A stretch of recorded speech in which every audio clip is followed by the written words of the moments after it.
Hello there, welcome to my first video guide for Phobies. I am ManInYellow and today we are going to be talking about player 1 openers for every map in the game, with the exception of the 3 newest ones, because I don't really have enough experience on those ones yet to talk about what will be the best things to do. Player 1 is the player going first, so the blue player over here, who will always have the first move. So we will look at the first moves and then also talk about what the second player can do in response to them. The openers are a mix of ones I like commonly see amongst high level players, and then some where I got like input from people from Discord, mainly Cast and DT, but also some other ones. Can't remember every name. I have my simple like drawing pen with me here, so I can like show stuff on the map whenever I need to, and also like point out where to position things, because that can be important in some cases. But yeah, you can see down here we have every map in the game here, which we will be going through. And I think we will just jump straight into it, and I will explain like how I set this up during it. So first off, we're looking at the big house, which is like we're taking all of the small maps first and then the larger maps afterwards, so it's in order, at least some degree of order. So we will look at the big house first, and the way I have set it up is that these openers are like this is one opener, this is one opener, this is one opener, and then that's how it's set up down all the way down. I can't zoom in that much, then I lose. No, I just need to zoom in the middle. Okay. So yeah, these are openers, and then you can see I have some like symbols for some of them, and I will explain the symbols as we go through them. But we will just start at the first one. The first one is Cassowary plus Cat here. This is a very standard opener which people use on this map, and this is like a fairly aggressive one because it's preventing your opponent from getting onto the board, at least on their first couple turns. And the idea is that you place the Cassowary over here from the spawn, and then you place the cat on the panic point here. And this means that if your opponent takes something and goes out here, you get to jump on it with the Cassowary with its leap ability and do a bunch of damage, which will often kill most early things, or at least do a lot of damage to them. You can also just jump on it once and then walk away, and then you have gotten a free, like, what's its damage at level 1, 425 or so damage. More at higher levels, of course, which is that's like pretty decent. Into this opener you will often just have to go for a slower unit that the Cassowary will not be able to fight. That's like the best way of dealing with it, in my opinion. So you could actually respond either with with something like the second opener, where you go corn, put it here, so that the Cassowary can't reach it from there, because it's standing all the way back here. They can't leap to it, and then next turn it will be able to threaten it, and then you send like a 1 key up here or something. It's like a fairly easy response. It could also just as well have been one of the other larger turrets like Stabby or Bowmangles that you place down here, and then a 1-drop with it. And then the Cassowary is also forced to move away, because otherwise it will die next turn. So that plus the turret plus another unit will kill it almost always, unless you take like a super low power unit against it. So that's a decent response into that. You really don't want to put anything here, because it will just die. Another response into it could be like just a lot of 1 keys and then not place them in range, but like start threatening the board, but I don't really like that. I think going with a turret into it is easily the best thing you can do, because the Cassowary can't really fight that nearly as well. And the turret also prevents the Cassowary opener from being able to take the middle point without taking free damage, which is pretty important. So yeah, that's how you would deal with that one. It's still usable if you follow it up with the correct units, because then you can kind of fight against the turret opener stuff, but then it's more of an even game. If you play into it, like not play turrets, but play something fast that the Cassowary can jump onto, then this opener is really strong, though. The second opener we have is Unicorn plus a 1 key. By the way, whenever I have a Razor Mouth up here, in any of these. It doesn't mean that it has to be Razor Mouth that you open with. This is just like a any one key picture essentially, but I didn't want to like write one at every one of them. That would look weird, so I just put Razor Mouth as the like one key mascot, I guess. So this could just as well be like a Contortio or whatever you want. I think for the cassowary opener you very much want a aggressively statted one, so like this Razor Mouth is actually good. Contortio, like I said before, is also a good one. I'm not sure if I'm butchering the pronunciation of Contortio, but it's the undead one key. That one's also decent there. The second opener we have is with Corn, and with Corn you obviously just place it here. There's not really any other places you can move to since it's slow, and you take the one key here. And that's like a bit slower opener, but it's like probably the most common opener you can find. And also maybe even the best opener I think you can do on that map, because it allows you to save a key and you still take very, very good control of the board. And honestly, like, Unicorn is just kind of broken on small maps. It's less broken on this one because this is like a fairly wide map, but on like really tight small maps, it's probably one of the best units in the game. It's very, very strong. Very hard to walk into and very strong considering it's just 2 keys. And its trap can be very relevant in the later stages of the game if they haven't been stepped on. And yeah, like on the following turn you can just move like 1 forward with the Unicorn and place a trap here and then go up here and take this point, and your opponent can't really contest the middle point because you have a Unicorn already. So the only thing you do into that is essentially you mirror it with your own Unicorn, or you bring another turret towards it. That's like the common approach to fighting that. I have seen some people bring a Gravedigger out here too. Like when the corner's here and there's a 1 key here, then you bring Gravedigger out here, because if they take the middle spot, then you can quite easily kill it with like a I don't know, like just go snowball and then you kill the 1 key. And if they don't take the middle point, then you can go over here with the Gravedigger and place a block here, and then the Unicorn can't hit you obviously, and then you have taken the middle point for free, that's an interesting opener. I think it's kind of weird because if the opponent just places like the Unicorn here and then takes the 1-drop to the middle point and then brings out like another, I don't know, any strong unit, then it gets kind of awkward for the Gravedigger. Then you end up playing too defensive in my opinion. So I don't think the Gravedigger is that good a response, but it's at least an option. Depends a lot on what you want to do, of course. Gravedigger combines very well with some units in the game, so it can be reasonable to do. But mostly you just want to mirror it from what I've seen and just go the exact same thing. This opener is kind of something you will see on a lot of maps, both from player 1 and player 2, because it's just very easy to play, to be honest. Like, you just put the corner up there and it's so much power on board for only 2 keys, and you get to place down a lot of traps. And trapping units are way better when you get them out early, because then you get to use the trap more times, of course, because it gets off cooldown again and again and again, and then you just trap up like this entire area or something like that. And then if your opponent ever walks into you, they will be taking a bunch of damage from a 2 key, which is really powerful. So yeah, you just want to mirror it most of the time, to be honest. The next opener here is Razor Mouth on turn 1, taking this panic point, and then you can see there's an arrow here. This means that on the following turn you want to do this. This is an opener I've been using on a lot of small maps actually, where I go for this Quagmire on turn 2 right after a Razor Mouth, and this allows you to be very aggressive both when taking points and fighting your opponent, because it will, like, the damage that it's taking is not permanent, so you can kind of fight your opponent without really being afraid, because it's so hard to take down. And then when it gets damaged to a point where you don't want it in the fight longer, you just pull it back out from the fight and like place it like way back where they can't get to it and let it heal up again. So it both lets you take control of the early game board, and it also lets you have a big tank later on. It's pretty good.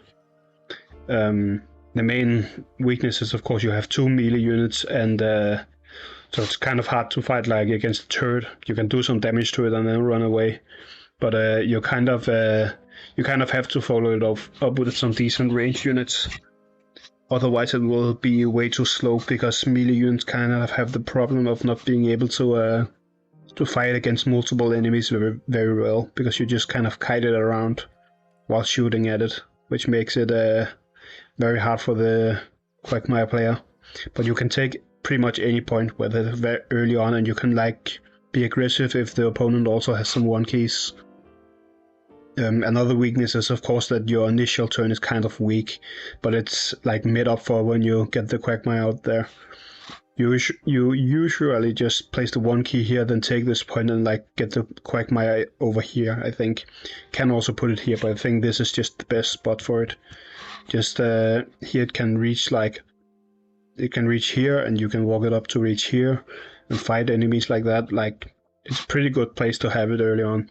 And you can also threaten taking the middle point very easily with it, and the opponent of course can't take the middle point. Whereas if you place it here, they can they could take the middle point if they want to. So like here it's just gonna get to hit twice if they take the middle point. So that's where I will place it, and then usually you want to follow it up with a range. You could do like either you can do fast range units like Murder Wing, or you could go for a 2-key into a Gin Sting or something like that, or you can just go turrets. You could like go for another Unicorn to follow it up, and then an Inoculus or something like that, which is pretty strong on this map in particular. Like, Inoculus can hit like, if we have an Inoculus here with a Quagmire in front, then the Inoculus can hit like here and here. So it's very hard to move into the Quagmire already. Like, you're not going to be able to kill it with just 2 or 3 attacks, right? So the Quagmire is kind of safe, and so is the Inoculus there. The main thing that happens when you go for a lot of turrets on this map, though, is that if the opponent has boss and guns or bonzo, they will just blast you out of the game. Or if they have a tractor, for that sake. Yeah, but this is kind of a decent opener. You usually just play against it by bringing like turrets and stuff, because you don't want to bring small units that the Quagmire can get to fight for free. So you bring like a Stabby or something. Like, you want something more sturdy than the Unicorn, in my opinion. So you bring like a Stabby or a Bomangles out here, and then a 1-key to take this. Then you can also take this point next turn, after the Quagmire comes out, of course. And then you can move the Stabby up and hit the Quagmire if they place it here. Otherwise they might place it here or here.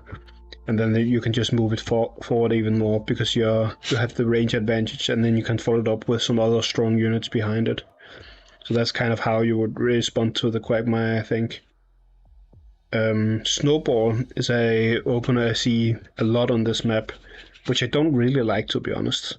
So you obviously just take the middle point for free here.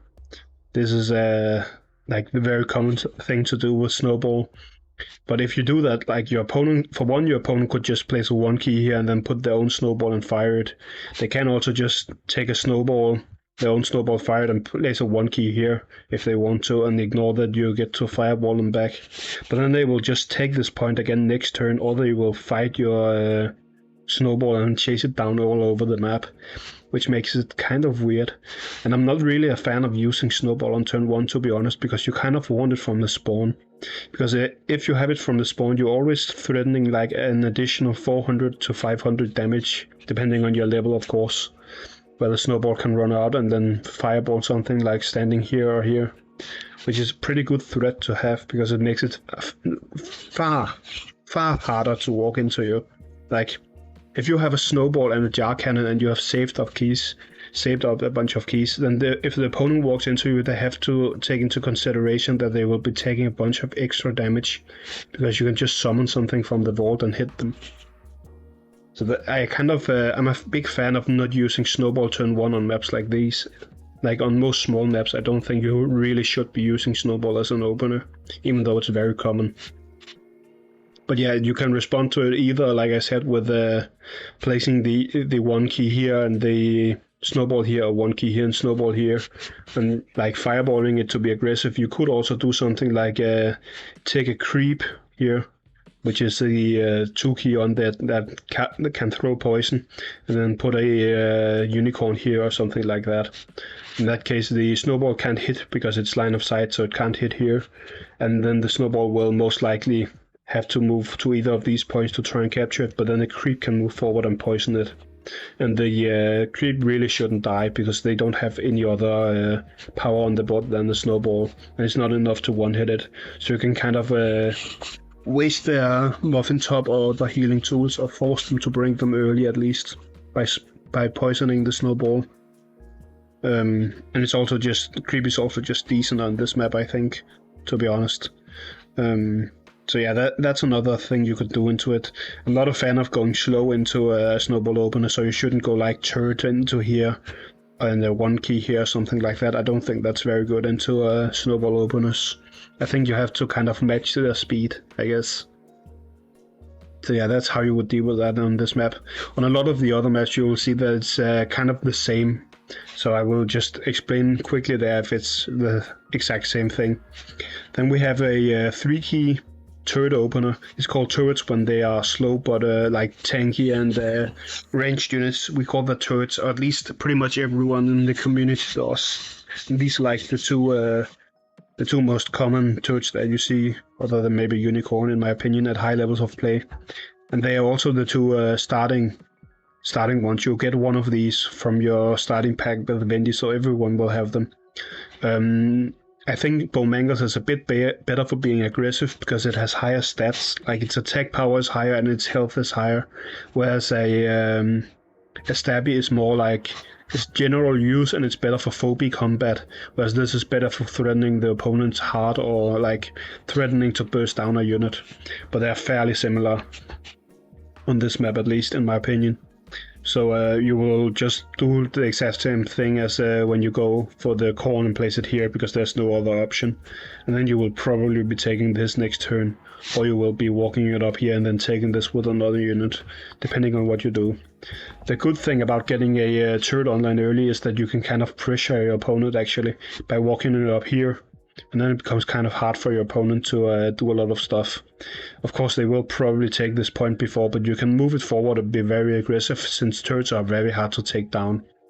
Like, they're fairly tanky for how much they cost, and their like power is really good because like they're slow. That's the like big problem, that they have low mobility. But the fact that they are so slow is then compensated by the fact that they have insane stats. Like for a 3-cost, Stabby and Bowmangles both have very, very high stats and they're ranged. So you can kind of like play aggressive into your opponent and force them back, or you can just try and take control of the board and like threaten them backwards if they don't match the turret. And often you will just see people either matching the turret or bringing specific counters to like kind of zone them out.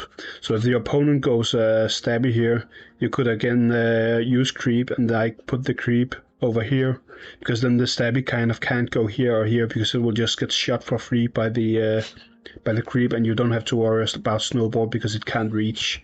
Like if your Stabby is here, it has to go here to attack, and the snowball will also want to be here.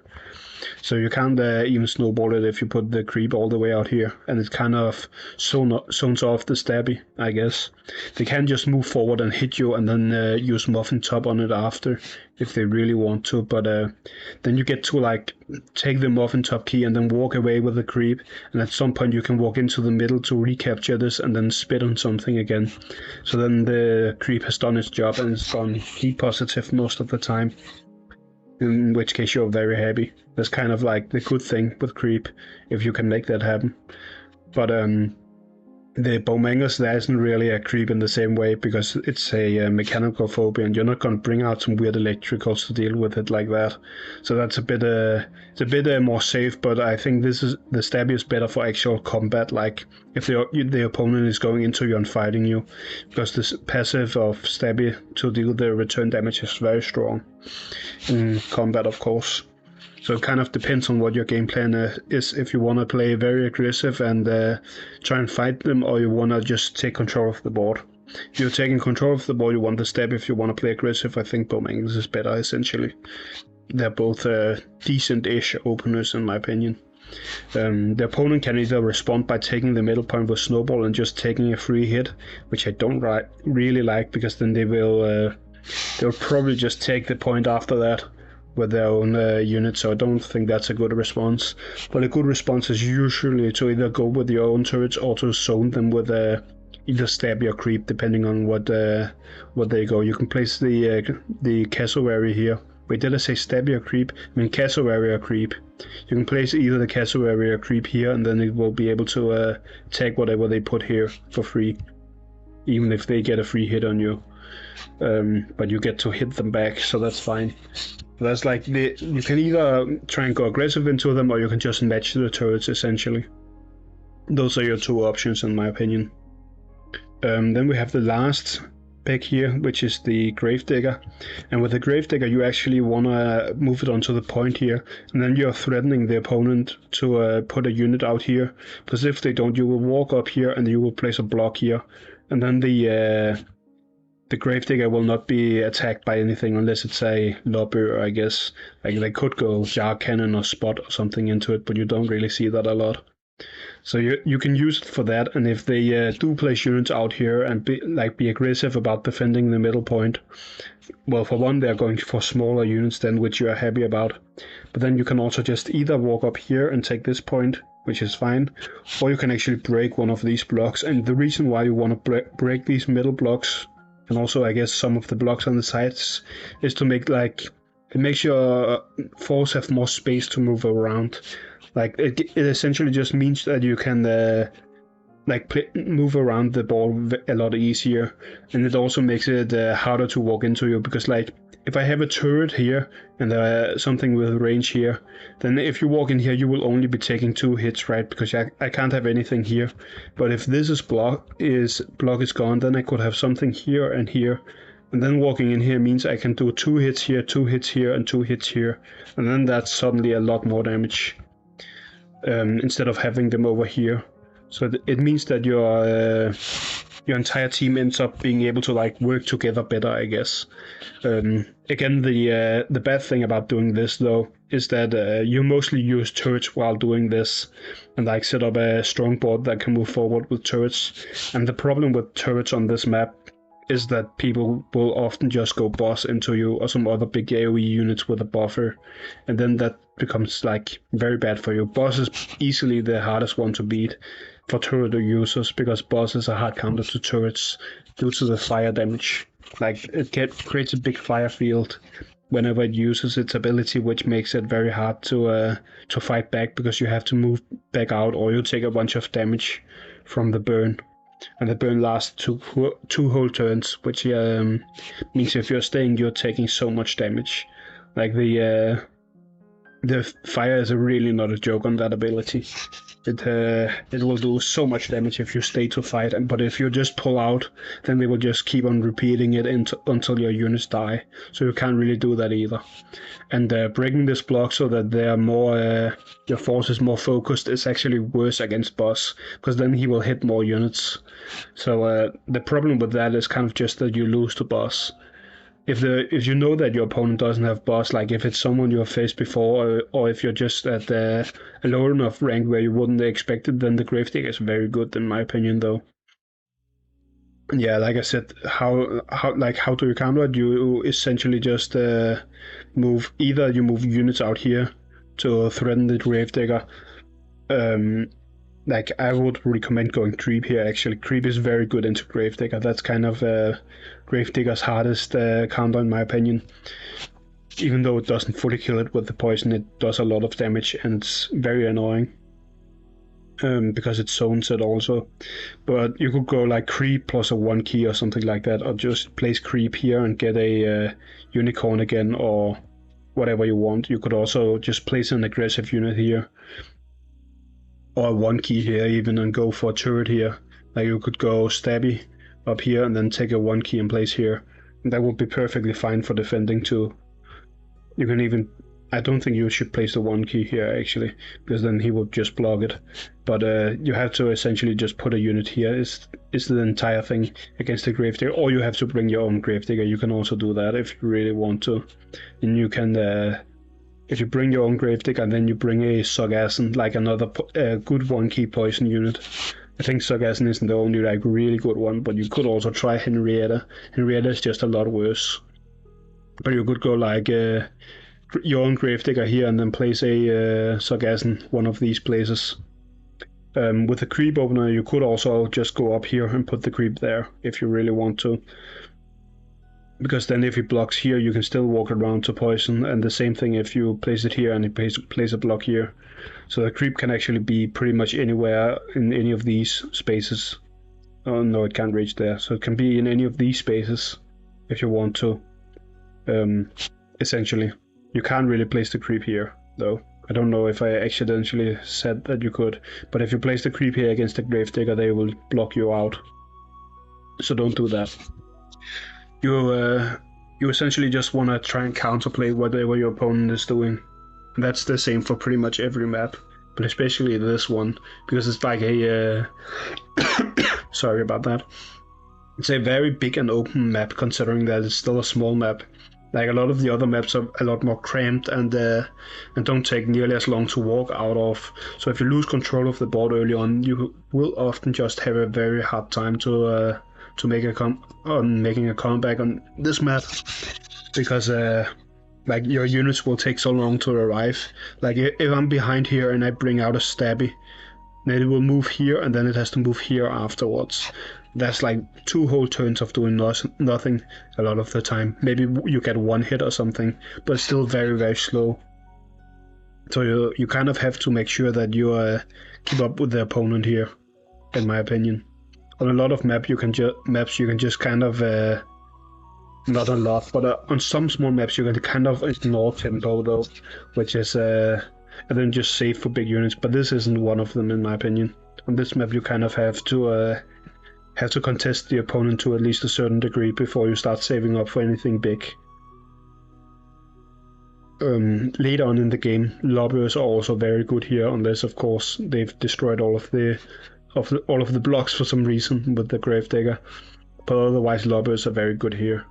Not that we are talking about the actual map, we're only talking about openers, but still. So yeah, those are the common openers I see here and use here. So we're just gonna move on to the next map here, if it allows me. Okay, the next map is the Floor's Lava, and here we have a ton of openers.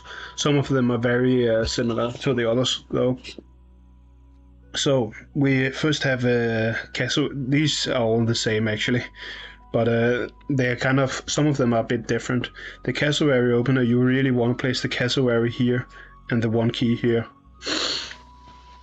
The 1 key doesn't really matter that much, but you want something that can attack, so don't go Boomer or something like that there. That's not very good. But the reason why you like having Cassowary here is because then they can't really place anything here, because then you will just double jump on it and kill it. So they can't take that point early on, and you can still take this point the next turn if you want to. So it kind of secures that you get to have the middle point here. And if they go for like a weak unit here, then you can also walk around, hit it, and then bring a jar cannon or something to lob over and hit it also. So that's another aggressive opener that makes it kind of hard for the opponent to get onto the board. With the what's it called, corn opener, unicorn opener, it's just the same thing as the other map. It's a strong early game unit, and you can move it twice out here, then place a trap here and move on to it next turn, and have the 1 key here and maybe go here after.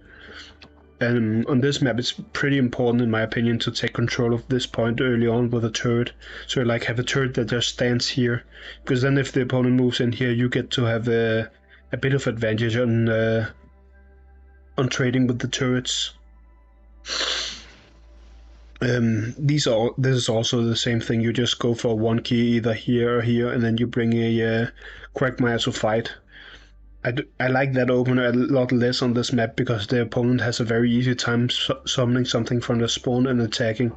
If you're bringing Quagmire, in my opinion, you should be placing the 1 key here and going here, and then bring the Quagmire down here. Because this is like a spot that's fairly hard to reach for the opponent actually, even though it doesn't look like that, because they have to walk all the way around here to fight you, so that's a lot of space to cover. So they can't just summon something from the vault to fight you when you're down here. This is of course also a lot slower than going for either of these two though. So I'm not as big of a fan on this, but it can work. Then we have triple one key, which is the very aggressive opener here, where you just try and take as many points as you possibly can. So you just send out a one key to here and here and here, and then you go here and you try and take a bunch of the panic points early to do a bunch of damage to them, and then you play aggressive afterwards. This is a opener I saw a lot of in the beginning on a lot of maps, but now I'm seeing it way less. And the reason for that is that triple one key has a very hard time fighting bigger units. So if you just bring like Corn plus any unit that fights small units, like even your own one drops, you could bring it with, but like it doesn't beat turrets ever. You can't beat turrets with small units. It's really hard to do, which is why you don't see this a lot, because it's kind of a turret meta. The turrets I already talked about. You want to bring them to the middle point to take control of the match, essentially. And the same thing with Corn.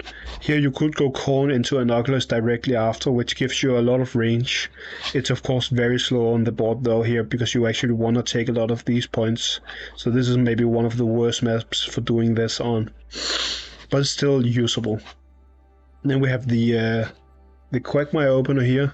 Not the Quagmire, the Gravedigger opener.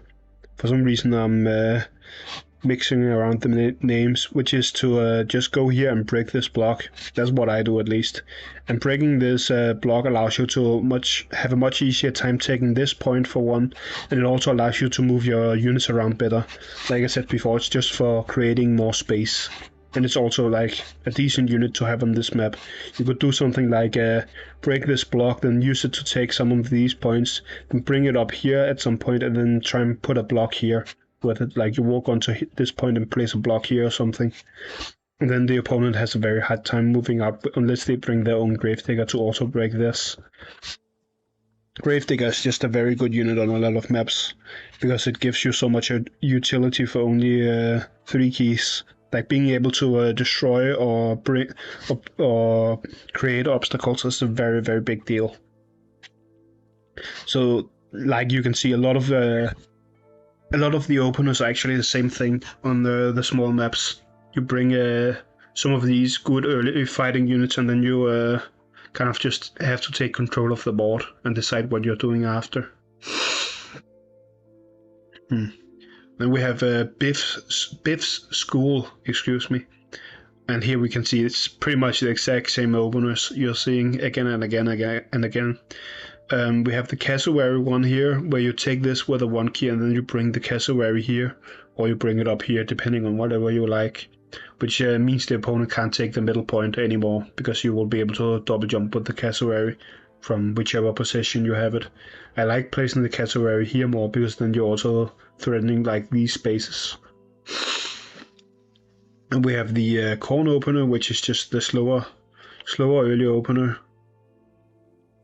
where you place the Corn either here or here and take this with a 1 key still. I like placing the turrets down here, actually, and then walking out here, because then you have a lot more, you're covering a lot more than if you place them up here. Then you're only covering like this space. Instead you could cover all of this, which is a pretty big difference. It does of course also mean that it has to walk through here, which means if the opponent is annoying, they can bring like a jar cannon and start lobbing over here, or they could bring some zoning units like Creep or Cassowary here, so you can't walk forward. But I think that's still worth it, because then you just start developing the board up here until you can pressure them out anyway. Then we have the Stabby and Bowmangles, and on this map I'm a much bigger fan of Bowmangles than Stabby actually, because the thing is, if you place Stabby here and the opponent then puts a creep here, you kind of have to walk into it at some point. Otherwise the creep will like start moving around. You could also put the creep here, that's probably better. Anyway, you're placing the creep in any of these spots essentially on turn 1, and then the Stabby can only stand here until the creep is forced back. So that's a lot of time the opponent is getting from you having chosen this instead of having chosen the Stab instead of the Bowmangles, because Bowmangles can't really be countered in the same way, as I also said before. You can't bring a creep into it. Like you could try going Cassowary and zone it that way, but then you would just bring like anything alongside the bomb angles, and then Cassowary has to retreat because it's a lot less tanky than the creep is. You can of course also force the creep back, but then you're spending a lot of tempo to get the stabby up there, which can be fine, but I think the bomb angles is a lot better for this map. We have the unicorn plus Inoculus again here, and if you do this, you kind of have to move the corn up here and play defensive, because this is like extremely slow. It's fairly key efficient in my opinion, but it's a very slow opener. Often you would rather take control of the board and then get Inoculus after. Then there's the snowball, the obvious snowball, take the middle point opener, where the opponent will just snowball here and then place a 1 key here and burn you back most of the time. So that's like, if you like that, you can do it, but again, I like having the snowball as a backup unit way more, so that you can fight your opponent with it, and the opponent has to constantly think about the fact that you can summon snowball from spawn and fireball something. I think it's called shish kebab actually, not fireball, but whatever. It's essentially just a fireball, which can be very relevant because it can burn a dimensional to death, and then you don't get the dimensional passive. So having a snowball in your spawn or in your vault or whatever you want to call it can actually be a lot more beneficial than using it early to get a small advantage by taking a point early or whatever. Also, if you take this point with a snowball, you can't even take this point with it next. You have to bring another 1 key up and then bring the snowball way far back. So I don't think snowball is that good here, but I see it a lot for some reason. I think the corn or the cassowary is just much better. I have also seen some people go with a lot of different openers on this map. Some people bring 2 1 keys into Poison Ivy or something like that, which can also be fine. I see a lot of traps on this map actually, which is because it kind of ends up being Storm Melee a lot of the time, where you're standing here and here, but you still have to kind of contest the board, because otherwise the opponent can actually invade. But whenever you contest the board, it ends up being fairly Storm Melee, so then having traps is very good. Again, you could also just bring boss and burn everything to the ground if your opponent is bringing a lot of turrets or is stalling and creating a big force, because then the boss just evaporates everything, which is why it's one of the best units in the game. Yeah, then we have Billy's Room, which is a map where I pretty much only see this opener now actually. I almost exclusively see people going unicorn plus a 1 key and placing the unicorn here and the 1 key here. And the reason for that is, like, if the opponent takes this with snowball, then you just get to take the middle point and threaten this next point, and you can kind of walk the unicorn all the way over here and place traps here and like play aggressive towards the opponent's heart if you really want to.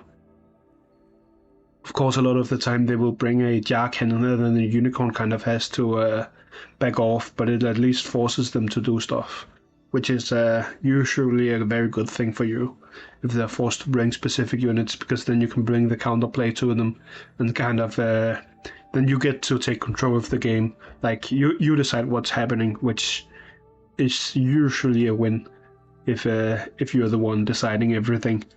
The other thing you can do is again just the cassowary, where you place the cassowary here, then covers this spot and this spot, and then you can have a 1 key in whatever position you like. You could have it up here maybe, or whatever. You could also place it up here. Either way, it's just for covering the top 2 spots, and then they can't go into this spot, because then you would be able to snowball them here. Place your snowball here and fireball them there. So they can't take any spots if you go for the cassowary early on. And cassowary is also just slightly better on any map where there's a stim pad. This stim pad is fairly defensive though, so you don't use it with cassowary that much. But it's just a good unit for this map in my opinion. I kind of like the cassowary opener more than the corn opener, but I'm like rotating between the two a bit just to do both. You can also go for the very slow opener of a turret here, but turrets take very long to move out. Like you can see it's here, then it has to move up here maybe and then take a point or fight something. So it's moving very slow if you go turret first here. I think these are much better than going for a 3-cost turret here. And if you go for a 3-cost turret, you can also respond to it by start taking points as the opponent very easily. With these two, you will just respond to them by either going your own corn plus 1 key or some other aggressive stuff. You could go like creep into the castle area or something like that. That's like the common response is to just bring your own, either mirror it or bring creep plus a 1 key or a 2 key. Or a bunch of 1 keys with a creep or something like that. Because that fights fairly well into these and allows you to also capture points and take control of the board. Then you have the 3 1 keys again here, which is also a very aggressive one. You usually want the a poison unit here, and then a couple other 1 keys. You can either place them here and here or here, like any of those spots, and then you're just trying to cover all of these. And the reason why you want a poison unit here is to make sure that if the opponent goes snowball, you can reach any of these points with it. And also just to kind of be annoying, because a lot of what you want to bring here is kind of annoying to get poisoned. Like if you have a unit out here and it gets poisoned, you have to walk it back and make it get healed. So that's kind of slow. So poison units are actually decent for the very early stages of the game. Of course, in the later stages, poison always kind of sucks, in my opinion. Poison is kind of a weak mechanic for that, but fighting early game with poison is actually decent if you're using your early game poison units. And by early game, I mean 1 and 2 keys, nothing more than that. So you go like creep, Sargassum. Henrietta can work if you don't have Sargassum, which most people don't, and stuff like that to contest the board. Then it's fairly decent. And this is, of course, again, very aggressive opener. You're trying to take control of the board as fast as possible, and bringing a lot of 1 keys is strong because 1 keys have very high stats for the key cost. Like if you try and scale a Razor Mouth up to like 5 keys, it will have insane power. So, like, the lower you go in keys, the more powerful units are for the key cost, but the easier they are to kill. That's kind of the thing. So this is very easy to fall behind with if you get countered properly, but it's also very strong if you don't get countered proper, because then you just have a lot of fighting power. Again, we have the snowball opener where you take the middle point, but as I've said several times now, I don't really like snowball openers on small maps. I think snowball openers is only a thing on you should be doing on big maps in most cases. So yeah, those are like the common units that you see pretty much everywhere, and we have them pretty much again here. On this map, however, I am a big fan of this opener, which isn't really something you see a lot, which is going corn into Inoculus. And the reason why I'm a big fan of it here is because if you place the corn here, your opponent can't snowball to this point, because then you will get to snowball it here and hit it with the corn to kill it. So they're kind of it's kind of already enough to hold the board, and then you can get the Inoculus out right after, which is just insane range for such a low cost unit. It's basically just a very big jar cannon, but without lobbing, which is and it's slow, of course, but it's like fairly hard to kill. It usually takes 2 or 3 hits, depending on what you're attacking it with, and you have to go through another unit first most of the time. So you kind of use the unicorn as a tank that places traps in front of the Inoculus, and then you just kind of take control of the board using those. Other than that bit special one, we do of course just have the normal openers here, where you will place the cassowary here so that it's covering all of this space, and then put a 1 key here or whatever you want. You could also just place the 1 key in one of these spots if you really want to. Or you have the corn opener, which is just the same as the Inoculus, but you get a 1 key out to contest the board faster. And then you also have the turret. The turret's opener is actually also pretty decent here, because as I said before, you can contest this point very easily, and there's a healing spa here. And on maps where healing spas are like fairly accessible, you really want to go stabby, in my opinion. Stabby works very well with healing spas because you can't Like you can't poison it, then it doesn't care about poison. Like if you put a stabby here and someone poisons it, you can hit it once, place the one back here, and then just go to the healing spot next turn, and then they have expended their poison unit, like a I don't know, a sheep or whatever. Probably not a sheep. People wouldn't go sheep, but like a creep. Sheep is not really used into dimensionals, at least not at higher ranks. You only use it into undeads. And even there you don't use it a lot. But yeah, I think stab is very good here. So this opener is also perfectly fine. Any of these openers are good. It really just depends on what you want. This is like very aggressive. This is just, I want to get a trap out early while also contesting the board. Like a turret that can trap out early while contesting the board with a 1 key. And this is like slightly slower, but you get a lot more board presence once it arrives and starts being able to contest other units. And again, we have the snowball. Don't really like that, but this is a map where snowball opener is a bit better, I guess, because you can place it here, and if it takes damage, you can just run up and heal. So that it's not as big of a problem that it's taking damage early on.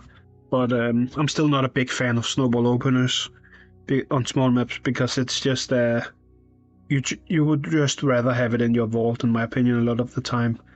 Of course, you can bring it if the opponent goes like jar cannon or whatever, and you want to threaten that. But as an opener, I'm not a big fan of it. Oh. Then we have Lights Out, which has very little openers that people use most of the time. We have the Gravedigger, which is easily the most common, and probably also the best opener in my opinion. But you just walk out and you break one of these blocks. I think this block is best to break in my opinion. This is much better because then you have the ability to just take this point with 1 keys by walking here and then here. Or whatever else, and it also makes the turret follow up very easy. Like you could go stab a unicorn afterwards and then walk it through here, so you don't have to stop in front of the lava. The reason why you don't want to go turret here is because then you walk here, and then you have to walk here, and then you have to stop for a turn because of the lava, and then you have to walk forward again. So it takes very, very, very long to get the turret online.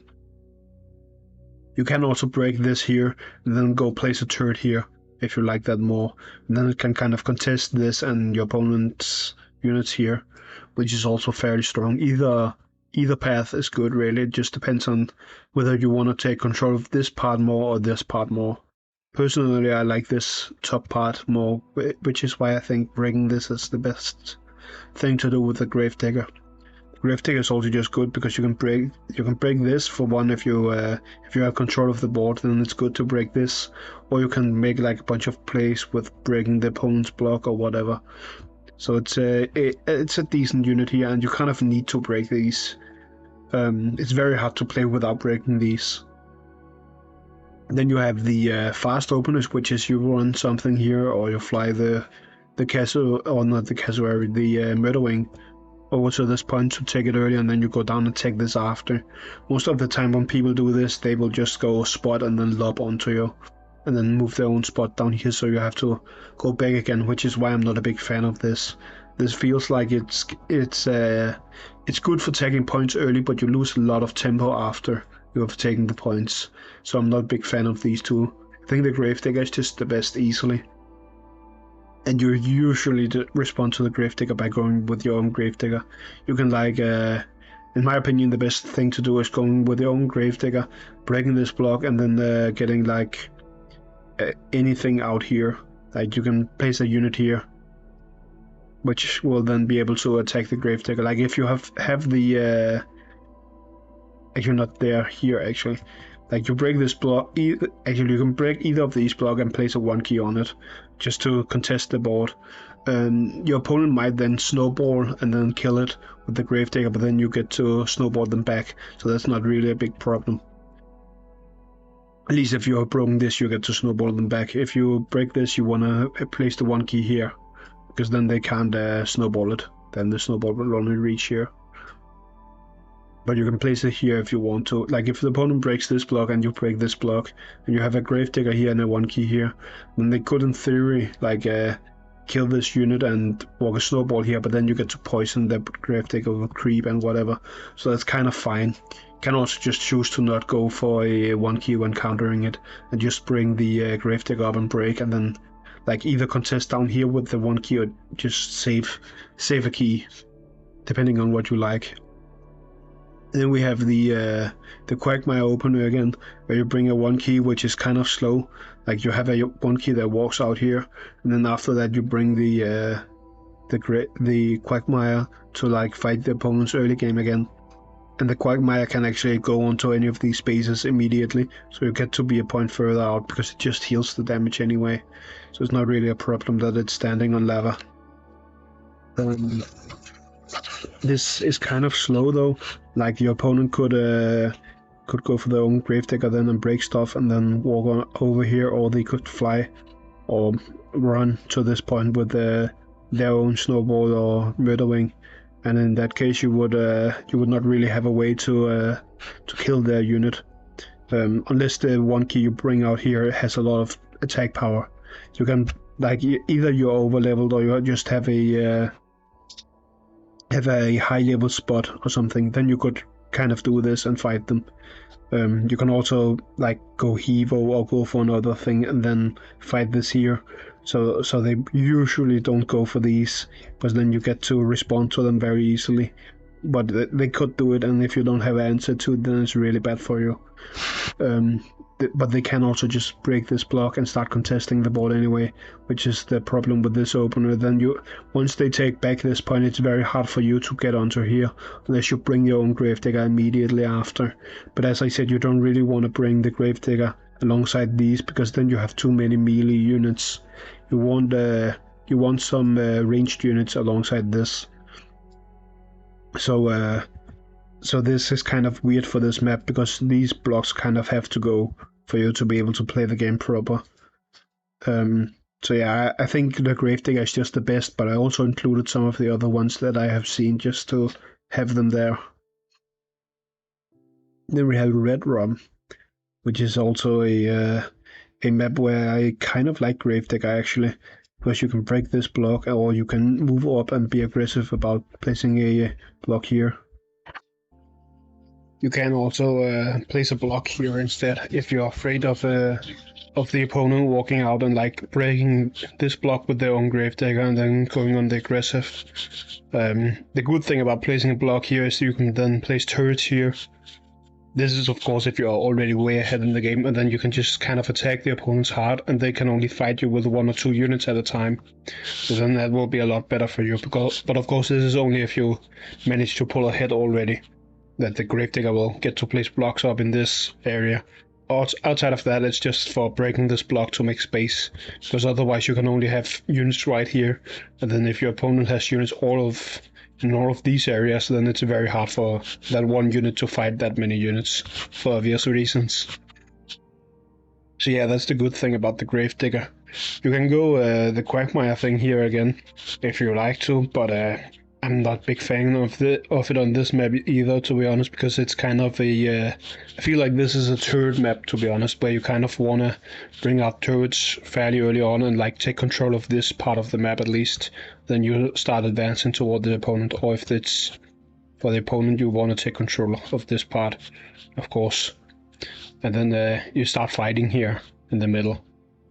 But of course it depends on what you want to do. You can do either of the things. Then we have the standard snowball opener. Again, it's a bit less bad because there's a healing spike can run to out here. I don't know if I already mentioned that actually, the snowball, but there's a healing spike can run to there.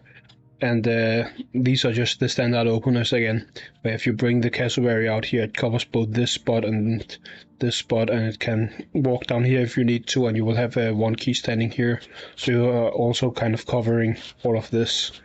So you get to cover a lot of the map on the very early turns to try and prevent the opponent from really taking control of the board in any way. And the corn is just the same thing. You can move out a turret early. I don't like going the 3-cost turrets, even though I think this is a turret map, because if you go for the 3-cost turret, your opponent could like run a snowball out here, take the point, and then walk away, and then start bringing counter units out, and retake this point, and then they kind of get to control like the course of the game, like what is happening. While you're moving slower units around, they get to kind of just speed around you doing stuff. So I'm not a big fan of going for 3-cost turrets here. I would much rather go for any of these openers if given the choice. I think that's all for that map. And we have Crypto, which is a map I actually made a guide for at some point. It's kind of gotten a bit irrelevant now, because all you do on this map really is just you bring a tractor and then you win. Because that's a very balanced unit, which is even more balanced than this map. That was ironic, by the way. It's not balanced at all, especially not here. But before that, you can do a lot of different stuff. But you can kind of go to the tractor in a lot of different ways. And I think all of these ways are decent.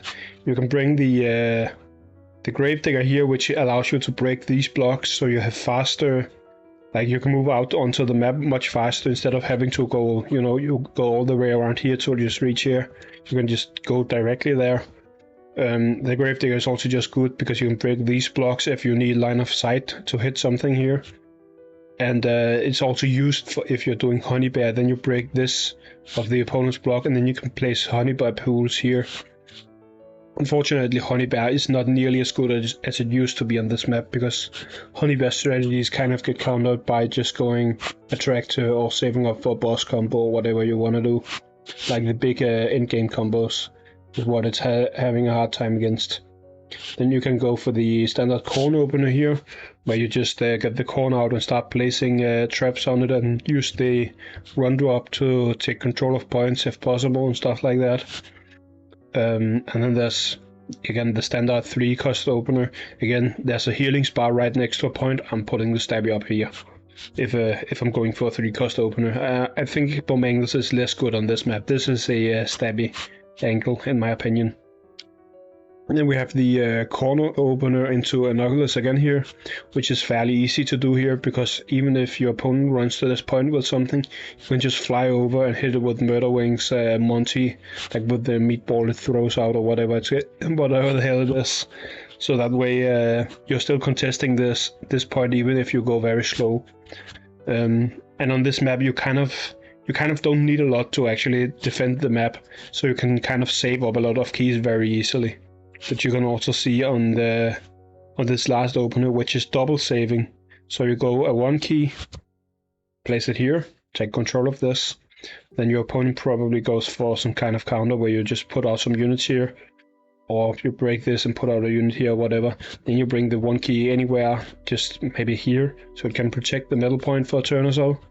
And then you save, and then you save again, and then you can bring out Beauty, which is very, very good on this map in my opinion. This used to be meta before Attractor was put into the game. Before Attractor was put in, you basically only went there with either Beauty, Poison Ivy or Honey Bear on this map in my opinion. That was what I saw the most of. You could also go like Turrets plus a Mysomania if you wanted to. Or some kind of weird boss combo, but you didn't really use boss combo because back then Beauty was busted. But Beauty is still very good here because you can stand here, and if your opponent takes this with a 1 key, you can hit through their heart with the line attack and also hit any unit they might have here, which makes it kind of awkward. Of course they could like place a smiley here to prevent you from doing that, but then you have a 5 key that's just standing here, and then you get to be aggressive towards them, at least. And you can also just kill the 1 key normally. And the Beauty also hits very well like here and here. Like it gets to have a lot of like lines where it's good to use the ability. Or it can stand here and hit all the way here, hitting multiple units or hitting multiple units here. So it kind of has a lot of lines where it's very good for it to use its ability. And you also kind of end up being grouped here, so having AoE on your basic attack is very strong. It just works very well in this map, but again, you are just gonna go a tractor later on anyway. So it's basically whichever player has a tractor plus like some other good units like Gonzo Bonzo or Boss or whatever you want to bring kind of just gets to dominate this map. But there's still a lot of different openers you can go for. You can still try and play the other strategies like Honey Bear and stuff, but if you meet a tractor, you're not gonna have a very fun time. Let's put it that way, because like Honey Bear is already a stall comp, so you're letting your opponent save up. So then it's very bad to be playing against a tractor. But also with the other strategies, they kind of lose their tractor in my opinion, like all of them. Of course, it's not unbeatable, but it's harder to beat. You're fighting an uphill battle, in my opinion, if you're not going a tractor. Of course, not everyone has a tractor. I don't, so we kind of have to go for the other strategies. But yeah, if you have a tractor here, use it, you will win.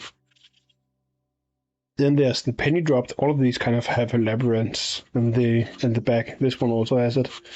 But we have the penny drop, which is a very basic map in my opinion, where you can again go for the cassowary plus a 1 key up here if you want. You want the cassowary down here so it can jump to the different points.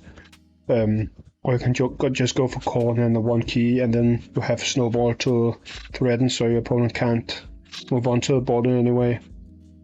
Same theory for going for 3 keys again. There's a healing spot right here. I would probably be going stabby, but you can also go for the bow magnets and be aggressive up here. Again, not a fan of the snowball. This you can still do. It's actually decent here because you don't really need the 1 key necessarily. But I still think I like this more than this here. Both are viable though, in my opinion. Then we have just a double 1 key into being flexible after, which is, I think that was DT that said they did this, but I can't actually remember now. But going for 2 different 1 keys into flexibility is pretty decent here. This is my sign for you can go any path you want, by the way. So this means we don't have a specific unit we are going for, we are just saving and then seeing what the opponent is doing, and then trying to counter their stuff. So you could go like double 1 key into Poison Navy, or you could go double 1 key into Unbearable, or you could save again and go for a higher cost unit. It kind of depends on whatever you want to do here. But this is like, what does my opponent do? I'm going to counter whatever they do. But I still have enough 1 keys to take control of the board. That's the idea with this. Then we have Pluto. Pluto is possibly the most aggressive of all of the small maps, where you kind of really have to fight for the board, because otherwise you will just end up losing control completely of it. And this is all due to this one stim pad in the middle here. Whoever gets to abuse this the most gets to win the game most of the time. So that's why you kind of go cassowary, because cassowary is very good at leaping off of these and hitting stuff, and then you get the extra damage when you leap. So that's a lot of burst that you can like run onto here and then leap onto a murdering and then just insta kill it or whatever, for example. So you can go for this aggressive one. You can go for a 1 key plus corn, which is again just very basic. You break.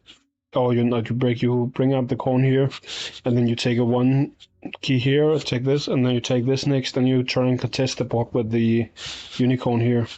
I'm probably less of a fan of unicorn here, but it's still perfectly usable. Because it's usable on any small map in the game, unicorn, so yeah. And then we have the Gravedigger opener, which opens up here just to give yourself more space. And also, you can also just bring it all the way out here if you want, so you're threatening the opponent. Because then you could like place a block here and whatever, or place it here to be aggressive. I don't really like placing it here, because then the opponent just brings their own Gravedigger, breaks this, and starts hitting you. So you don't really want to do that. But you can bring it and place a block here to like kind of force them out, or you can break your own blocks to give yourself more space, because often you end up not having a lot of space here, at least if it's a even game or you're behind. You can only have a unit here and here. Like this isn't good for fighting opponents. So you kind of want to break some more blocks so you have a lot more space to work around with. You can also go for the Soggy here. I think the Soggy is actually probably better than Unicorn here, simply because it gets to leap off of this point and it's super tanky. So you get to make sure that you have control of the board. Like this almost never gets pushed off the board. like completely at least, unless you are making a mistake in my opinion.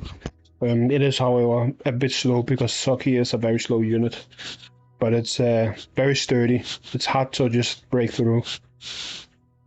Did I talk about counter openers for this? I don't think I did actually, but it's kind of the same thing. You just either mirror the opponent or bring aggressive stuff to contest their aggressive stuff. But this one down here, I would probably be doing something similar instead of bringing out a big unit against them. So you just bring out like a cassowary or double one key to contest the points, so they can't take all of the points for free. That would be the idea. But yeah, this map you kind of have to fight hard for the board, in my opinion. A opener I have seen a lot, not a lot, but I really like seeing it, is going with a Gravedigger, breaking this block, and then bringing either Jill or Ted if you have both of them, because that is again very sturdy and hard to fight. Otherwise, you're probably just bringing your own Saki and then a one key or a cassowary or something to defend the board. Those are like the common openers. With Pluto, you essentially just have to fight for the board. There's not really any other option, in my opinion. You could probably play for stall and then bring a tractor if you really wanted to, but then you risk just getting overwhelmed or having your heart die. So that's not ideal, I don't think. But it's probably possible that you can play slow if you have a tractor. Then we have ERGO Ltd.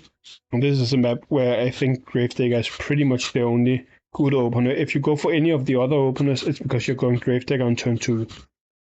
There's not really any debate. You kind of need Gravedigger here, because you want to break this block, and you want to break this block, and you want to break this block, and you want to block them in here and here, or here. So you have so many good block spots, in my opinion. Or destruction slots, whichever one you like. I really like going out here and then breaking this block. This means we can bring a one key out here if we need to. We have a lot of space to move around with. We can bring it up here if we want to take this point next, if they don't bring their own snowball to take it. If they bring snowball to take it, we will just take this point and then bring out a slower turret. So that it leaves you with a lot of options. I would, most of the time, if the opponent goes Gravedigger and breaks this block, I will just bring out my snowball to take this point, and then place the snowball here after, because then you kind of you get to take this for free. But it's still good to go for the Gravedigger early. If you go for snowball or the cassowary opener, it's kind of just to make sure they can't take this top point before you Gravedigger. That's essentially the point, and both are fine to do. So you either run up here and take this with the snowball and then place it here after. Or you can even place it down here actually, but not on the point. You just have to be able to reach the stim pad. Or you can go with the cassowary, placing it up here and placing one key here or here. And that will allow you to, again, contest this point so they can't take it for free. And then you can bring the Gravedigger to break this after and start bringing out turrets or whatever else you're game playing this. But you essentially just have to go Gravedigger here because it's a Gravedigger map. That's really the end of it with this one. So the other ones are just to make sure you don't lose the board, and the Gravedigger is to not have to bring these, but if you want to spend the keys on something else. Then we have RCO, which I think was one of the maps that were in rotation for my first months of, well, not months, weeks of playing, actually. In this you can go Gravedigger here, in which case you will probably be breaking this block, in my opinion, just to have a lot of access to the board, and your opponent can't take this because you can just snowball it and hit it with the Gravedigger, of course. So you're already defending the middle point here with Gravedigger, and it gives yourself space. Plus it also means you don't necessarily have to bring a flyer to take this. You can bring the Gravedigger down and break some points at some point to put a unit on here, even though it's pretty slow to do. But if you end up in a Stormblade, you can do that without having to bring a flyer, which is pretty decent. The Gravedigger is also just good because if the opponent doesn't have a Gravedigger and some time, and they don't have a lot of lobbers, which they usually will, but if they don't and they're fighting for something else, then you could walk onto here and place a block here, and then the Gravedigger is safe. which is, if you get to do that, then you'll get to be very ahead, in my opinion, most of the time. Of course, you don't do that if they have like a Crytpo standing here with a jar cannon or whatever, then your Gravedigger is just gonna die for free. But that can be very good to do, and you could also do the same thing down here, where you place the Gravedigger here and put a block here, which can be very decent for playing defensive or just being annoying to the opponent. Like you can place the blocks and then hit the blocks with AoE units, or you can place lobbers nearby to abuse the blocks or whatever. It's a unit that I really like for it. We again have the snowball opener where you just take the middle point. You can do it if you want. Again, I'm a bigger fan of keeping the snowball, especially if you're breaking this block. Then keeping the snowball is very good because you can walk the snowball out here and hit here if you need to. But outside of that, you can choose to use the snowball for that if you want. On this map, there's less of a chance that the snowball will get to run out and hit something, because you will often have units standing here, so it will not have space to do it. But it's still, I still just like keeping it more. We have the standard castle area and corn openers. Same thing as always, you contest the middle point with them and bring some one keys to capture points. We have the Maggie, which is just for taking this point early and then bringing a 1 key up here to also be able to contest the board, which is a bit more unique. And having the Maggie here also means you can fly over here and take this point next, so you're contesting a lot of points very early on, which can be pretty good. If you want to play aggressive again, then you can take a bunch of points early and force your opponent to walk into you, or you can try and lead even more from that point. Of course, if you just bring like Stabby or some other tanky turret into that, then the aggressive player kind of has to pull back, because you can't fight a Stabby with this. You're always going to trade down. Then I've written the murdering here also in here, which you would just take this with, but I don't think you should do that unless you're playing against people who don't have snowball. That's the only time I think you should be doing the murdering first, because otherwise they can just run here with the snowball and you can't hit them with this. It can't get out here fast enough. So I don't think that's viable if your opponent has snowball. It's only for low stress level play, but I still thought I'd mention it. Then we have another one, which I think is an opener DT set he uses. This is also an opener I used in the past before I really had any better units to use, where you go double 1 key to contest the board, then you bring Unbearable. And this is like Unbearable stream map essentially. I like it a little bit less now that there are so many 3 range and stuff from the full disclosure update, but it's still pretty good here to have the Unbearable, because you can like have it standing here or standing here and stuff, and like lopping over points, because there's so many blocks here in the middle, which are very good to use the Unbearable for, because you can just abuse the lob attacks and then you can heal it back if it doesn't die from fighting and stuff like that. So it's kind of a bully unit. You bully the smaller units early on, and then you just have a big lobber later, which is pretty decent.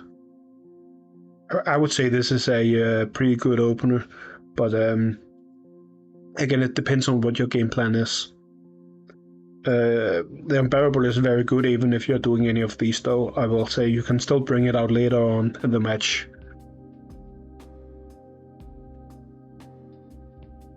And then we have Eternal Monday. On this map I'm also a big fan of Gravedigger, and Gravedigger has kind of become very meta on this map, because you can break this block here, and then you can put a turret here and you will have access to hitting all of the points, and the opponent will have to be very defensive back here. Of course you can try playing fast into the Gravedigger so that it doesn't get to do that for free, which is what you often do when you see this. Like you bring Cassowary or Creep out. Creep is like the prime counter for Gravedigger, so you put a Creep here, and then they have the Gravedigger standing somewhere, and you can kind of try and poison it if you want to, or at least zone it with the Creep. Same thing you can do with Cassowary or any other fast unit if they are going Gravedigger. If I go Gravedigger, which I most often do, I usually break either of these, and I like breaking this much more.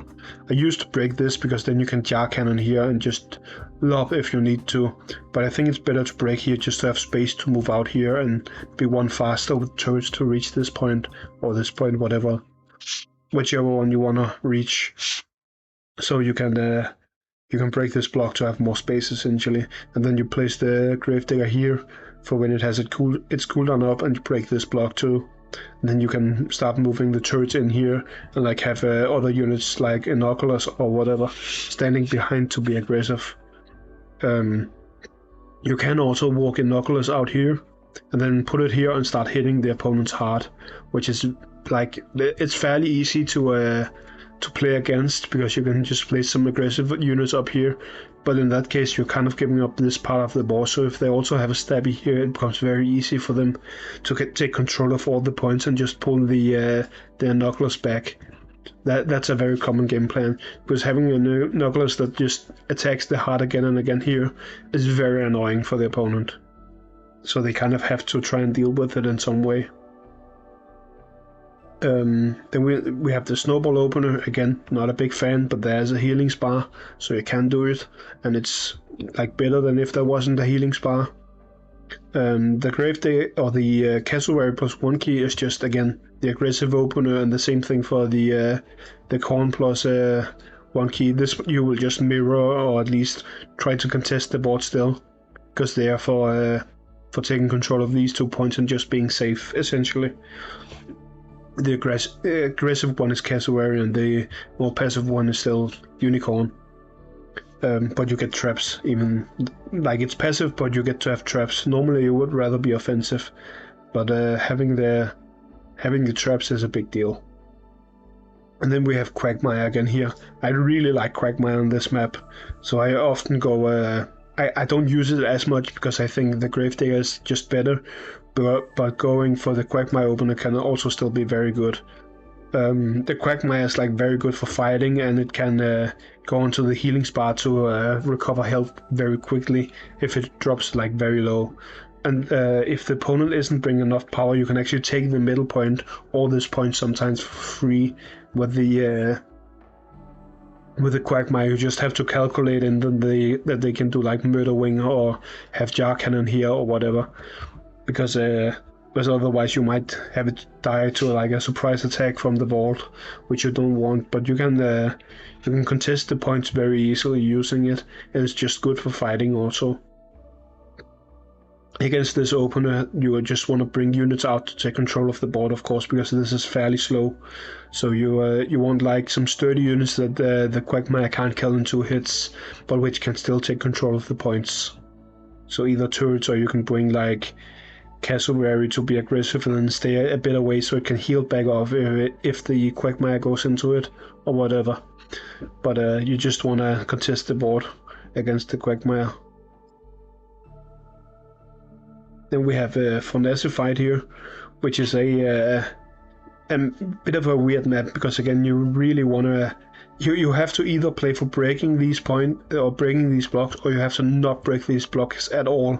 You either want to break them very early or not at all, is the thing, and I think you want to break them, to be honest, because not breaking them means that if the opponent is bringing the Gravedigger, it gets very hard for you.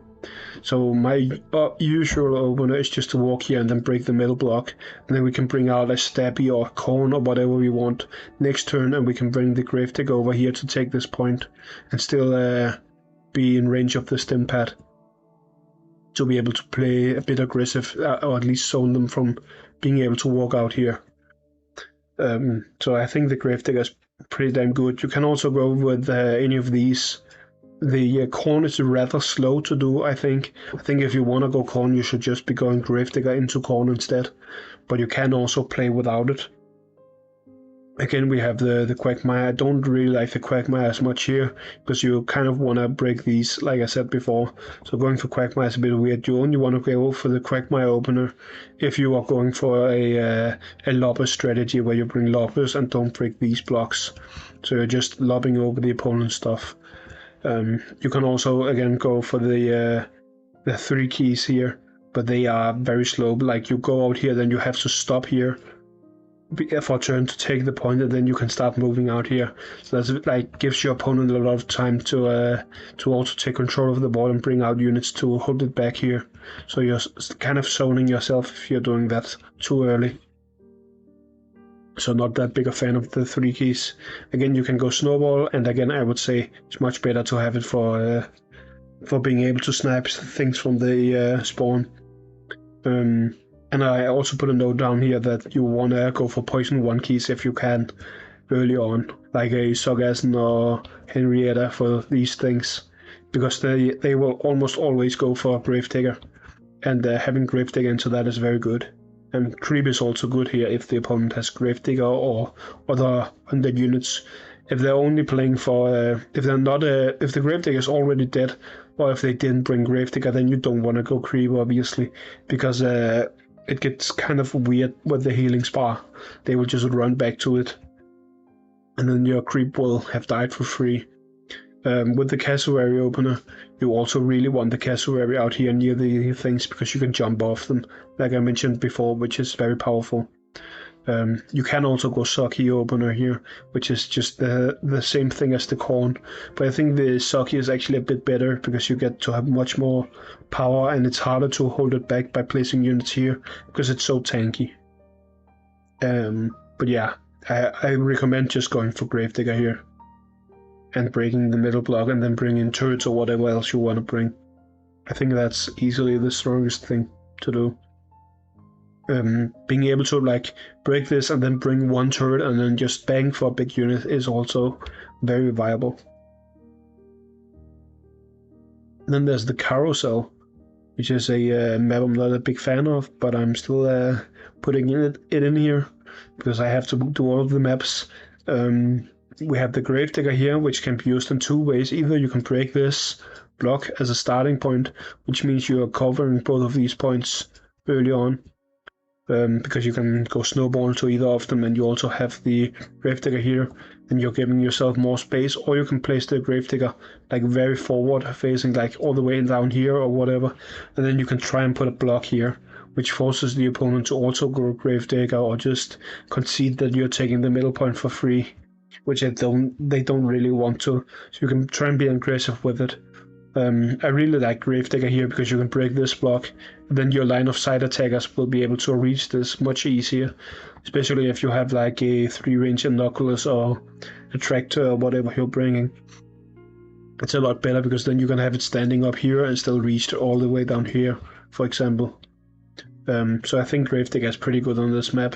You can also play without Gravedigger on it though. Then we have the cassowary opener, which can both be used with or without a 1 key, and with it you're just bringing the cassowary down here, because then you're contesting all of the points kind of. You can double jump to this so they can't go snowball, you can double jump to this, or you can go up here, jump, and then bring like a murder wing or a snowball around to also hit here. So you're covering all the points with the cassowary, and then the 1-drop would just be for taking control of points, of course. So that's a fairly viable one, and you can get to save a key if you want to. We have the standard snowball, or not a snowball, what's it called, corn plus a 1 key opener. I'm not actually a big fan of that on this map, because then the opponent can go like this with their snowball and take this point for free, and you can't hit it with anything.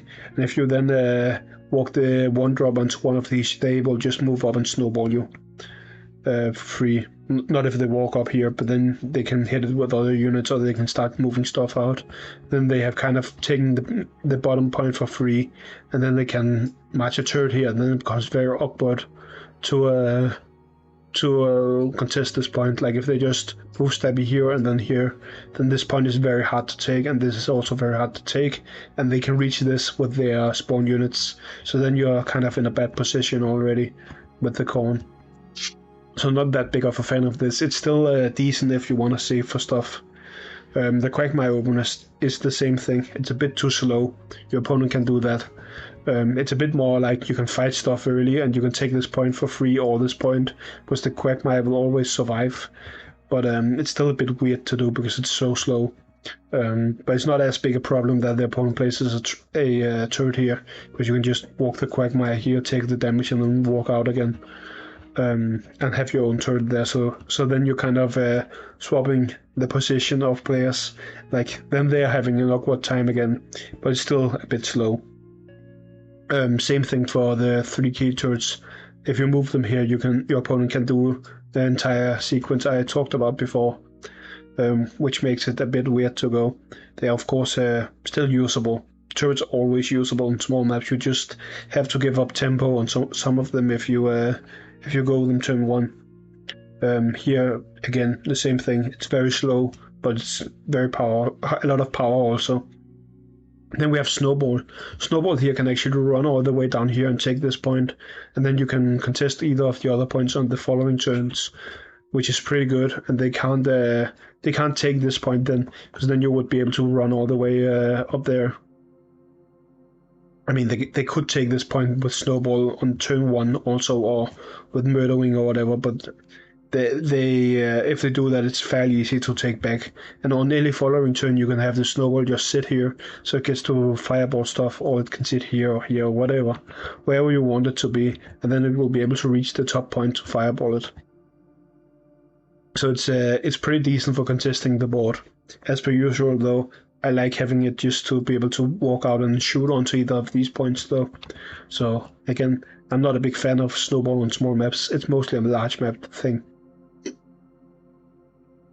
Against Snowball, you will also just either bring your own Snowball or you will go slow and contest the points. Then we have another map here where I think that the Gravedigger here is essential. It's just a question of whether you want to go it on turn 1 or you want to go it on turn 2 or 3 or whatever. But you want to break this block, always. And having the Gravedigger also means you can like place blocks here, which can make it very awkward for the opponent to fight you, because then they have to go through a block. But yeah, if you're bringing Gravedigger turn 1, you're walking out here and breaking this block, and then you can bring units out faster and you have more space to move on already. It's also very good to break this block for yourself, and sometimes to break this block depending on what the opponent is going, because then your line of sight attackers can attack over here. Despite being down here, they can like walk up and then hit here or whatever, which makes it easier to focus down one enemy unit, which you always want to do if possible. Like you want to actually kill stuff instead of leaving it half alive where it can still hit back, for obvious reasons. The other one here is just going for the corn plus 1 key, just placing the corn here and then contesting with the 1 keys. I'm not the bigger fan of going cassowary here on turn 1, which is why I didn't include it. I think it's weird because your opponent can't contest these early on either, so you don't really need the cassowary to protect your points. It's better to either go for turrets or go directly for the Gravedigger. And you can also just go stabby or bomangles first and then start moving it out here and then break on the following turn. Or on the slow corn opener. This is very slow though, like you will be moving the corn here, and then next turn you're moving the corn here and placing a trap here or here, and then you're putting the Inoculus here, and then next turn you can move the corn out onto this point and move the Inoculus with it, or you can go up if you would like that more. Going up is probably better, but you end up with an Inoculus on, let me just clear this, on this point, a corn on this point, and then breaking here with Gravedigger. So then the bottom point was kind of uncontested for a long time. But you can also do that. It just depends on how slow you are willing to go. But it's a fine thing to do. And as the opposing player, you're just going to be doing the same thing. You're going to be breaking this block and bringing out units to take the points. And then getting some turrets online or whatever. Maybe save up for a big combo if you own that kind of thing. Most players don't, but some people will have Gonzo Bonzo plus Boss, or Attractor plus Gonzo, or I don't know, like Kaboom plus Akira or something. You don't do that on small maps, but just examples of some big combos. Then we have Coulrophobia, which I think is the fear of clowns, if I remember correctly. It's just written in a very weird way. On this map, I mostly like just bringing the turret out here. Either of these two. You want the tanky turret instead of the corn, I think, if you are doing what I'm seeing most people do, which is you just walk a turret here, walk it here, take this point with it, and then you walk it here, and you start hitting the enemy hard. And then it becomes kind of hard for the opponent to respond to, which is a common theme on this map, especially if your opponent doesn't have a lot of tools. Like if you're in a low stress level battle where your opponent doesn't have a lot of tools, bringing out a turret here and then just hitting at their heart is very, very hard to deal with and very, very strong. So that's probably the most common opener and also a very strong opener that you will see a lot. The Gravedigger is just for clearing out some of these obstacles to give you more space to move around. It's kind of slow as an opener, so I wouldn't really recommend doing that, but you can try it. You can also go for the Corn plus Binoculars here and do the same thing where you walk out to the opponent's heart to start trying to bully them. The good thing about going Binoculars here is that you can have it standing on this point and still hitting the heart, so you don't have to be like close to the opponent's range. You can also try contesting these points and like playing for board control, but most of the time as player 1 you are going for some form of hard rush strategy, at least from what I have seen, where you place turrets here and then start hitting each other's hearts and stuff, and it's just a race to see who wins the fastest, which the first player often does, because they get to take control of stuff. So yeah, that's mostly what you see on this map. There's not really another variation in my opinion, from what I've seen at least. I'm sure there are some high-level players that have some specific thing that they do that counters in the meta, but it's not something that I've seen a lot. Then we have Teen Spirit, or as I like to call it, the home of 3.0, Hero 3.0, because it's always doing super well on this map. On this map, what I see most of the time is either Corn plus 1 key or a Gravedigger first, and then it's usually followed with one of the others, to be honest. So either you're placing a Corn here and get a 1 key out, which allows you to contest these points. By the way, they changed the map, so that's why it looks weird here. I moved this here. In the start, the panic point was here, which made it kind of weird. Then it wasn't a mirrored map, like it wasn't just the same on both sides. But I think they changed that, I'm pretty sure at least.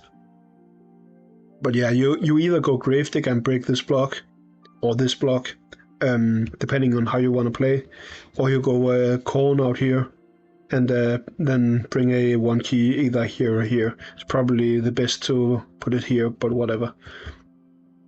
Because then you can kind of still choose where you want to go. And then you bring the Gravedigger on the following turn often.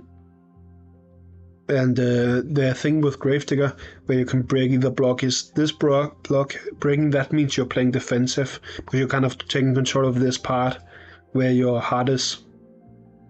And breaking this block down here instead means you're trying to take control of this part where the opponent's heart is, so you can hit them.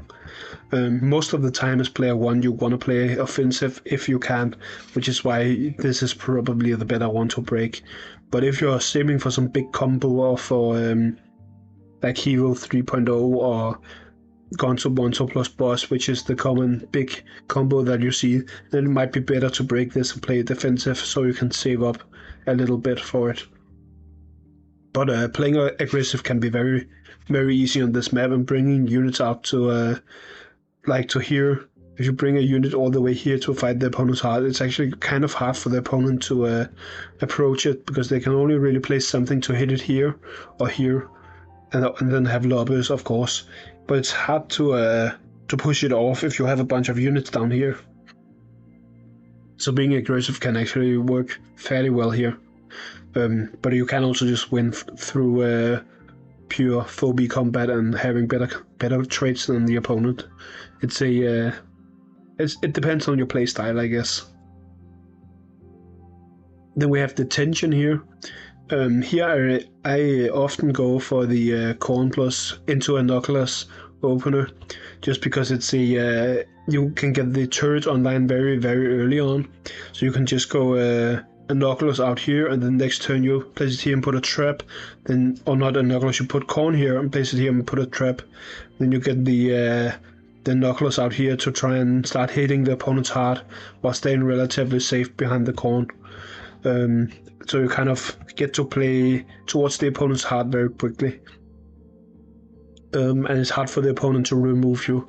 The other common opener here is going for Cassowary plus a 1 key, in which case you will be placing the Cassowary right here, because then you can leap onto this point to double attack, or you can leap here, which makes it very hard for the opponent to take control of the board early.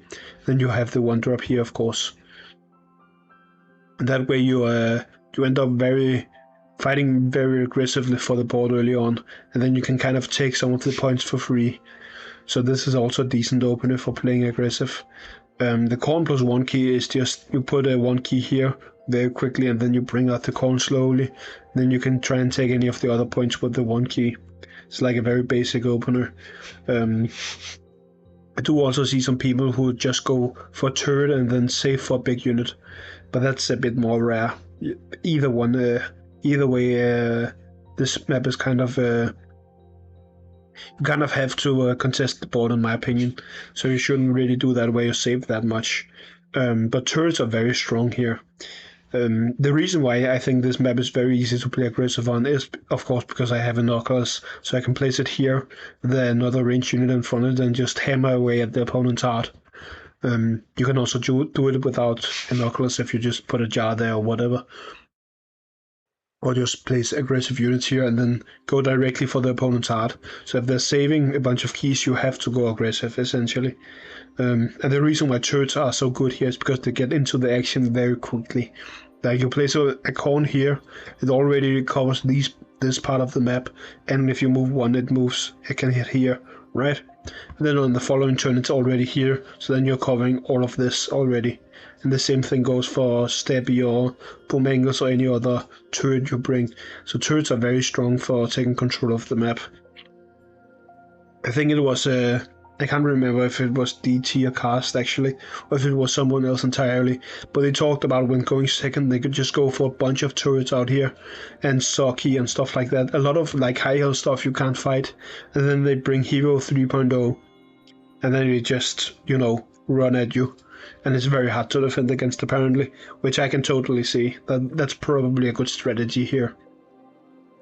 They might also do that while going first. I just remember someone talking about it while going second at least. So those are like some of the ways you can open this map, but you are very much fighting for the heart here, I think. Often you end up killing the opponent's heart rather than their units. Then there's Megalo, which is probably my least favorite small map. I really don't enjoy this map, to be honest. But it might just be because I'm opening wrong on it, I'm not sure.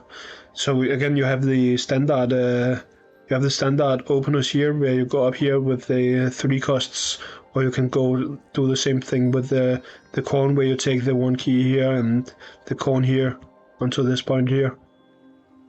To just contest the board early. Again, you can go Cassowary to prevent your opponent from taking this with the snowball, and then take this point and try and play aggressively for the board. I don't like the snowball there, I'm just including it because some people go for it. And then we have a opener that, again, I think it was DT, but it might be Cast. Either way, several people have probably done this opener where you break either of these blocks early on. Then you bring a corn on the following turn, and then you bring in Knuckles behind it. And then the idea is to have the Knuckles just standing in a way where you can cover a lot of space with it. Because it has such insane range, and then you bring a unit in front to protect it, of course. And breaking these blocks also means you can bring turrets out to the middle point much faster. Because if you have to walk all the way around here, you can see that's 1 turn, that's 2 turn, and then you can start hitting stuff. If you have this broken, then you move here, and then you can already hit stuff on the following turn. So that's a lot faster if either of these blocks are broken. So yeah, that's an opener I will certainly be trying a lot more now that someone has said that's a good thing to do. But I don't really have a lot to say about this map because I kind of despise it, to be honest.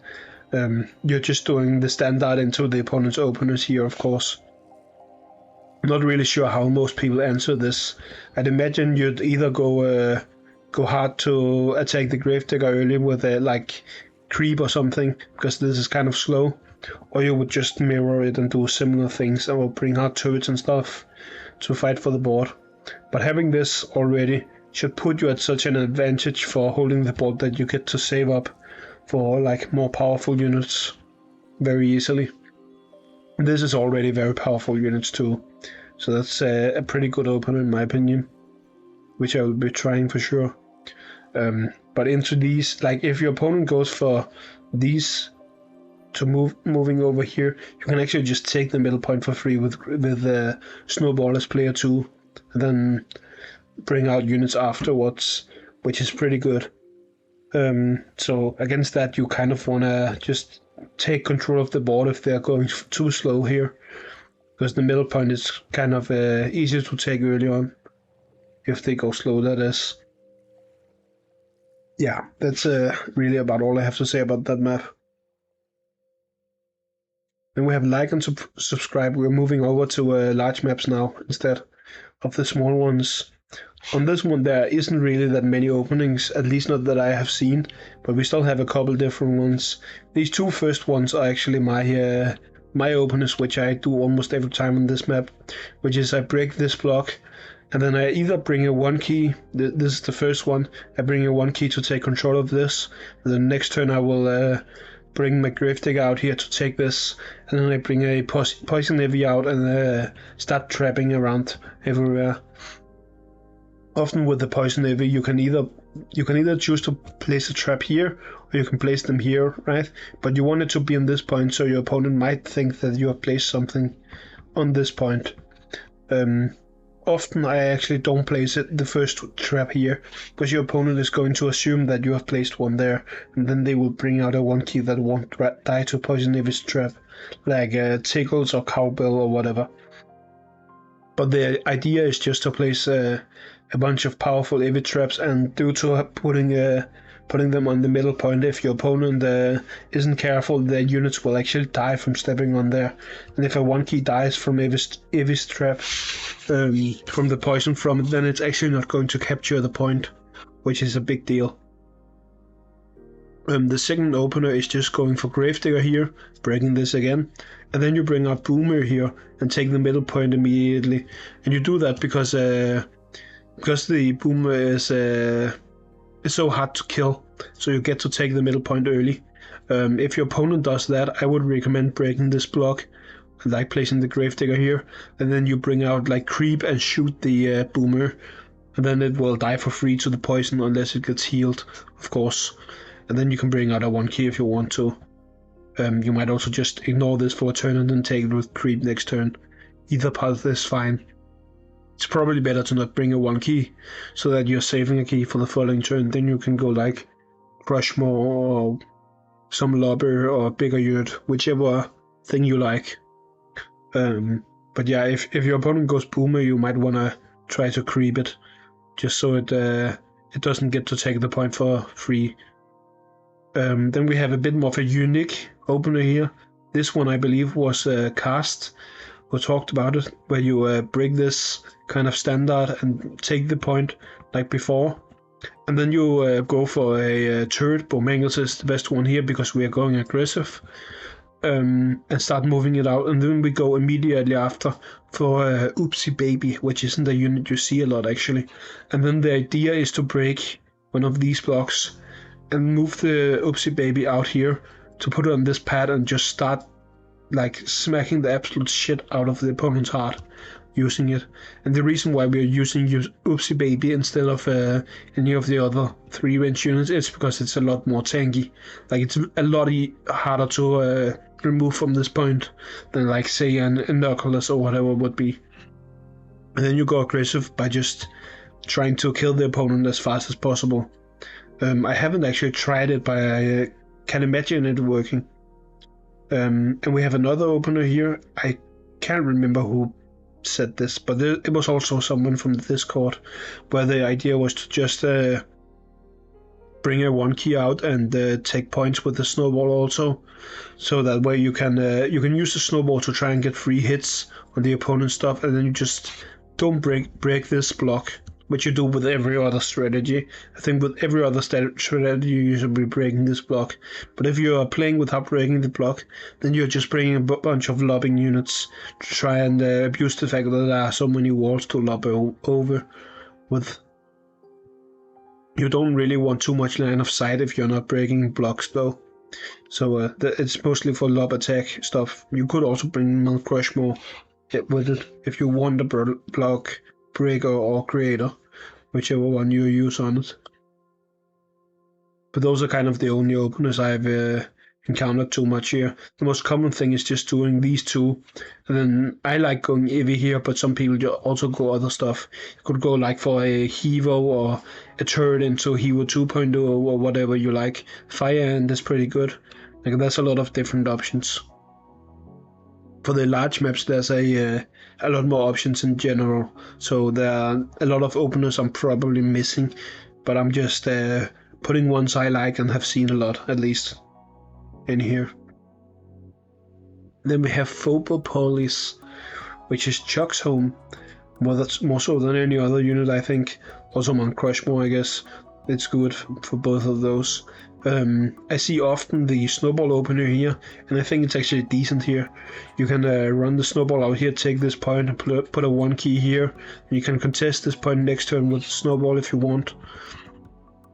It's fairly easy to follow up. You would just spawn like a big lobby, like a Hevo, or you spawn a fast moving unit afterwards.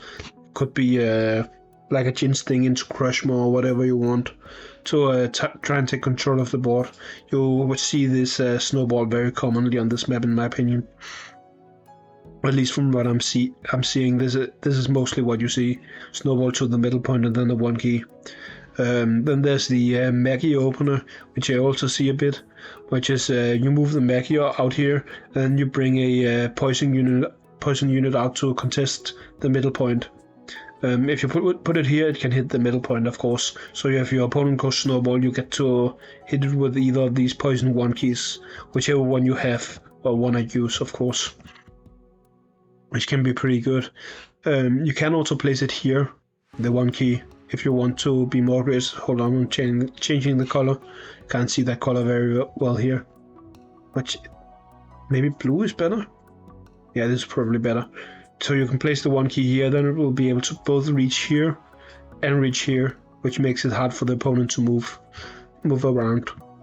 And then the Maggie can of course either take this, or you can just play aggressive with it, because the Maggie actually has a decent amount of attack, so you can try and get a positive trade early on. And doing this turn 1 means you're saving a key, which means you can go either Crushmore or whichever flex unit you want. And Crushmore is very strong on this map though, because you both want lobbers and obstacle breakers. Then the next opening is bringing the Gravedigger here to start breaking blocks all around, or putting blocks down if that's more favorable for you. And then bring a 1 key poison just like before. The same idea.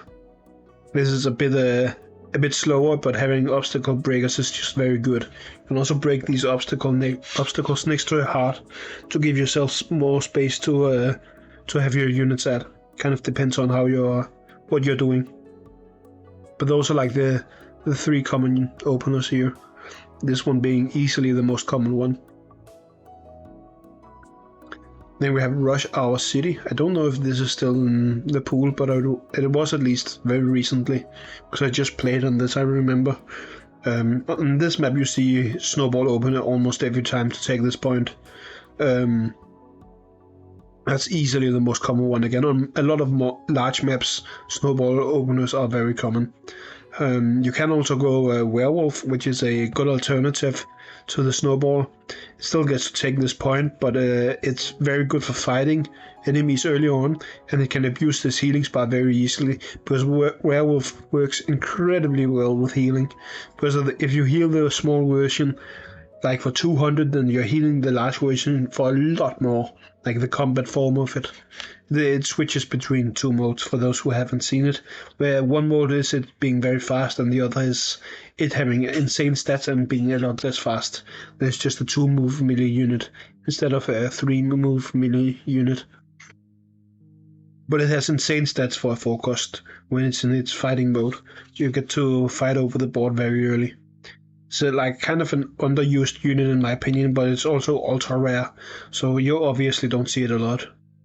And then we have a Gravedigger opener again, which is, I think it was DT again that said he used this, where you break this block, and then you have access to 2 of the points very easily from the vault, and it's also just good for breaking these blocks later on, because then you have line of sight to attack the opponent, and you can kind of do like surprise attacks where you break a block and bring a pull unit or whatever to kill one of their important pieces. But like, yeah, it's kind of a flexible thing where you just break stuff. The bad thing about it, of course, is that your opponent can just go directly over here and take control of the middle point for free. But then maybe you don't care that much, because if you're doing this where you break the blocks and play for breaking the middle blocks also, then you're probably playing the long game rather than just trying to take control of the board early on. So you're just saving up to make like Exodia essentially, and just overwhelm your opponent at some point instead of contesting the board too much. I see a lot of honey bear towards this part of the map, or this part of the map where you use honey bear's pool to put it like here, and then you both cancel the healing spa and one of the points, which is very common, but kind of depends on what you're doing. Just as a side note, that's very good here. Also because it gets to do it the turn after it's summoned, so you put it here, and then on the next turn you place it here, and then you spit here, which is pretty good. You can also place it here and spit if you want to be more defensive or want to move it up here, just depending on what you want to do.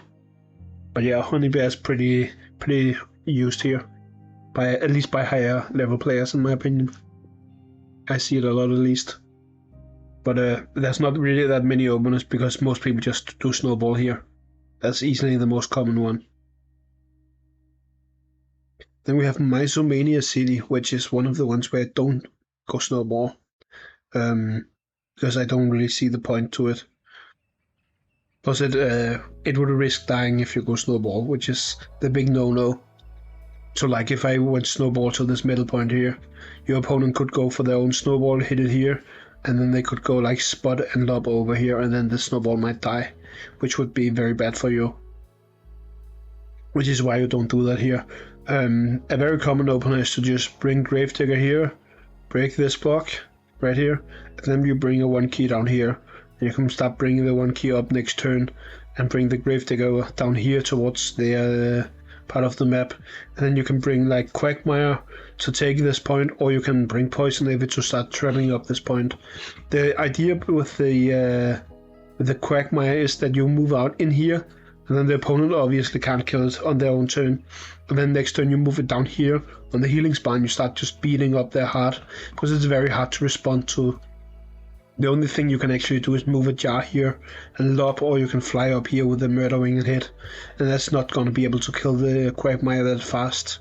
And then once the Quagmire starts being in trouble, you can break this point and then just run it out here and heal it on your thing again. They're not going to be able to invade it, obviously, because then they're getting too close to your spawn and stuff. I also really like breaking this block with Gravedigger at some point, just so I can stand on the healing spa. But yeah, you see a ton of Gravedigger here. There's also the more flexible path where you still do the same thing with the Gravedigger, but then you bring a turret out here, so you can still hit this point, and you can also move it over here later. And then you just have 2 keys saved, so you can go for like something more flexible if you want. Go 2.0 or Fire Ant, or whichever 7 key suits your pleasure. Or you can go for some 6 keys or whatever you want to do. Then we have Mole Bully, which is a opener I find kind of fun and actually pretty strong to use, which is you move it in here on the first turn, because it can burrow beneath this block, and then on the following turn you just go here, start attacking this, and take this 2 points with whatever you want. And this way you can start dealing a lot of damage to this. Of course, Mole Bully doesn't have the passive regeneration of Quagmire, but it's still going to be able to heal up on these bars, and it means you get to do it 1 turn earlier. One of the responses that I have actually seen to people doing this is going for Molly here and then just bring your 1 key or whatever you want to do here, because then you can't do it. A lot of the time when people do this as player 1 and break here, the other player will also break here, and then they will bring like a unit down here or whatever their plan is, and then you can just move on to this with the Quagmire for free. But if you go Molly here, then the Quagmire can't do its thing anymore. So then you kind of have to play the defensive as player 1 suddenly, which you don't really like. So the Molly is actually a good response to this, I think, to pretty much all of these things, because you force your opponent to be defensive instead of you, which would usually be the other way around. But you can also just try it as player 1. It deals a lot more damage to the heart if the opponent doesn't respond properly, but it's also a bit less sturdy than the Quagmire. Like, it's a lot easier to kill, so you have to be a lot more careful with it. And it's not as good for later on when you want a tank, of course. But you can't afford Quagmire turn 1 because you only have 4 keys. So you're obviously not gonna just go Quagmire into it and auto run be able to reach, of course. So this is like a strategy where you might not break as many blocks, but you try to be aggressive in other ways, which is also viable and fun, but depends on what you want to play. This is definitely more common though, the Quagmire opener. Yeah, and then we have Exponential Decay here. This is another one where you see a lot of snowball to the middle point, plus a 1 key that moves over here. There's almost always a 1 key right on this point, because then you can take this on the next turn and then start moving out again. And you really want to take that point early so you don't have to do it later on with one of your units, because then you're lacking combat power. Then you can either take this point with the snowball or take this with the murder wing, of course. If you take this with the murder wing, you're threatening to get this point next, which your opponent kind of has to respond to. Then they will probably just go like creep or whatever up here though. So it's not that insane of a opener. I think the snowball is actually the best one of these two, because you get to take the middle point very easily, and then you can kind of your opponent will often answer by going snowball here and like a creep or a turret or cassowary or whatever, some other stuff up here, but there's almost always a snowball here, because then you can hit the opponent's 1 key for free if they move it here. So as player 1, you wanna contest the ball first, and then you want to bring a fast unit out here. It could be Hevo or Ginsting or Daisy, or you could go for your murder wing and save a bit or something like that. You just want to be able to counter the opponent's murder wing on turn 2 there. Can also go werewolf again here. I think it's less good here because there's no free healing spa, but you can still bring it to this and then like take this point aggressively and start fighting with the form. But it's a bit slower here. I don't think it's nearly as good on this map as some of the others. And then there's the like flexible opener where you go double 1 key here, so you get a 1 key here and 1 here. Then you can either take this middle point or you can take these 2 points if the opponent contests the middle point, which they probably will. Like, they will be moving something up here to kind of make sure you don't just take this for free. But then you can go that, and then you will be saving a lot of keys. You will have 7 keys after that, so you can either go Hermetic Ginsting, or you can go Hero 2.0 or something like that, which is very strong on this board. Like Hero 2.0 can push people into the abyss, or they can just be super annoying. Hermetic is just very high stat minion, which is hard to fight early on and does a lot of AoE damage. So all of those options are fine. The bad thing about this is that it's harder to respond to Murder Wing up here, but sometimes you just let it hit the thing once and then you take the middle point with the damage 1 key, and then it's fine. Kind of depends on what you're playing for again. If you're playing for building a big board, or for tempo, for taking control of the board, for fighting, whatever. Like, you have to essentially adjust your opener to what you think your strategy will be for the game. prior to actually doing anything. So if you're trying to build up like a super strong board, then this one might be, this last opener might be your best one. And we have Scoposseum. I have only one opener here, and it's Snowball. There's no other opener. You go Snowball here and you go for 1 key up here. Then you can contest all of this down here with the Snowball, and you can take this with the 1 key. And that's very, very, very, very, very, very strong. Your opponent will have to play a lot of stuff here just to respond to the 1 Snowball, and then you can start bringing other units over here to very easily contest this. And the Snowball can already hit this point right after, so you can like run here and then you can fireball here or here, so your opponent has to like stand here already when you're doing that, which is very awkward for the opponent. So yeah, I think that's just easily the best opener here, and there's not really anything else to consider in my opinion. I'm sure there are some other openers you can try too, but I think this is just the best always.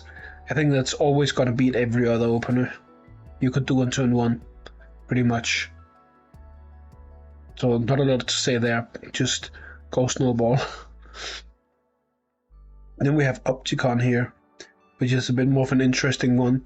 I almost always use one of these 2 top ones, but you can't see that. Let's do yellow now.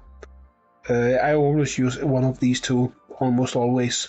The first one is just you go double 1 key, taking these 2, and then you can try and contest these other points after. They will probably contest both points, so you can't take them for free.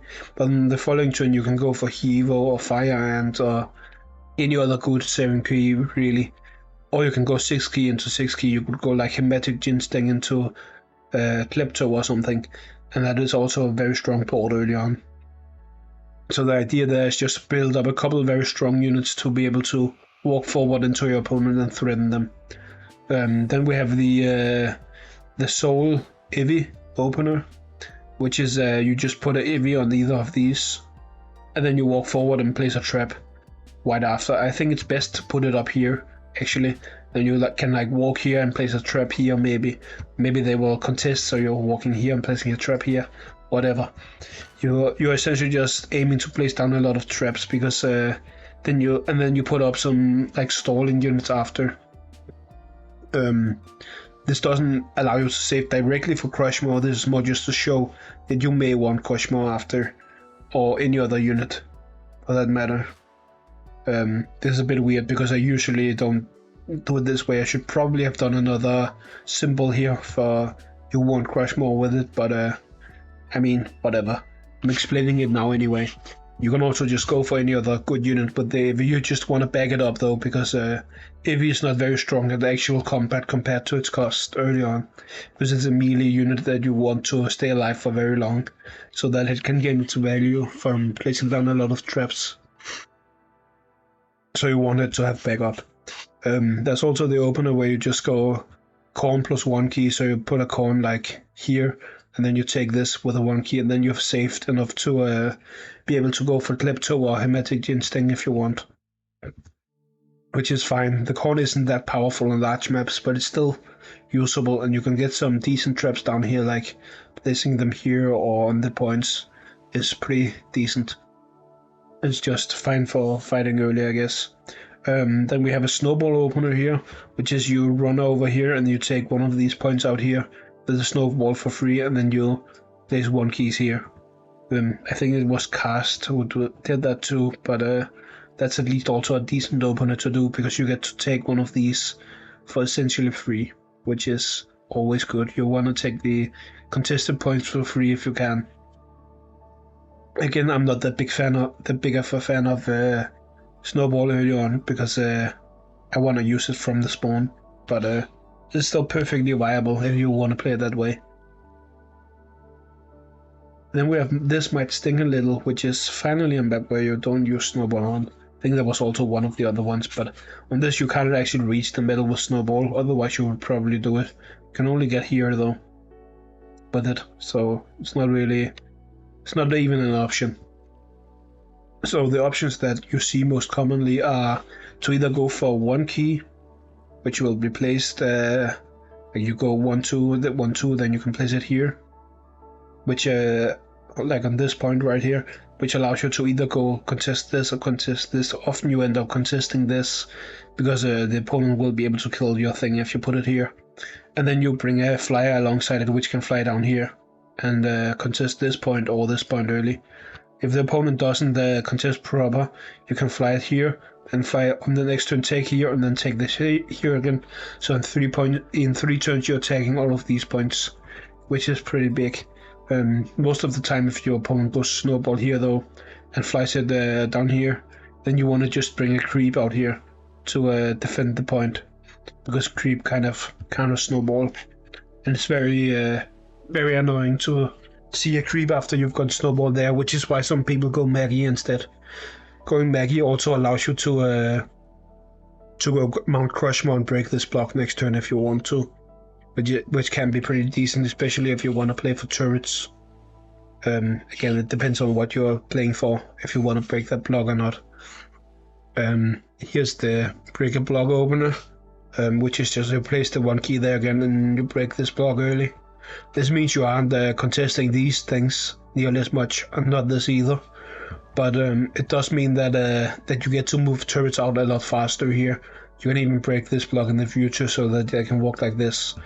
And you also just get to bring other units out 1 turn faster, or like 1 step faster. But it's really the turrets that matters too much, like a lot for. So that's for if you actually want to play for a couple turrets on this map, which can be decently strong. And then we have the aggressive opener. You can also go for an extra 1 key here, like right here, but I think it's best to only bring one key for this opener, which is you bring the more what is it called again?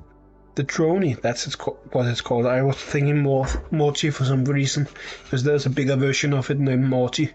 But you bring the droney out here, and it can actually reach because it's a flyer. Then you can either take this point, or you can try and move down towards this point and take that on the following turn. This is very good for taking points early and being very aggressive. And then you of course have the 1 key here still, which will take this point if that's what you want.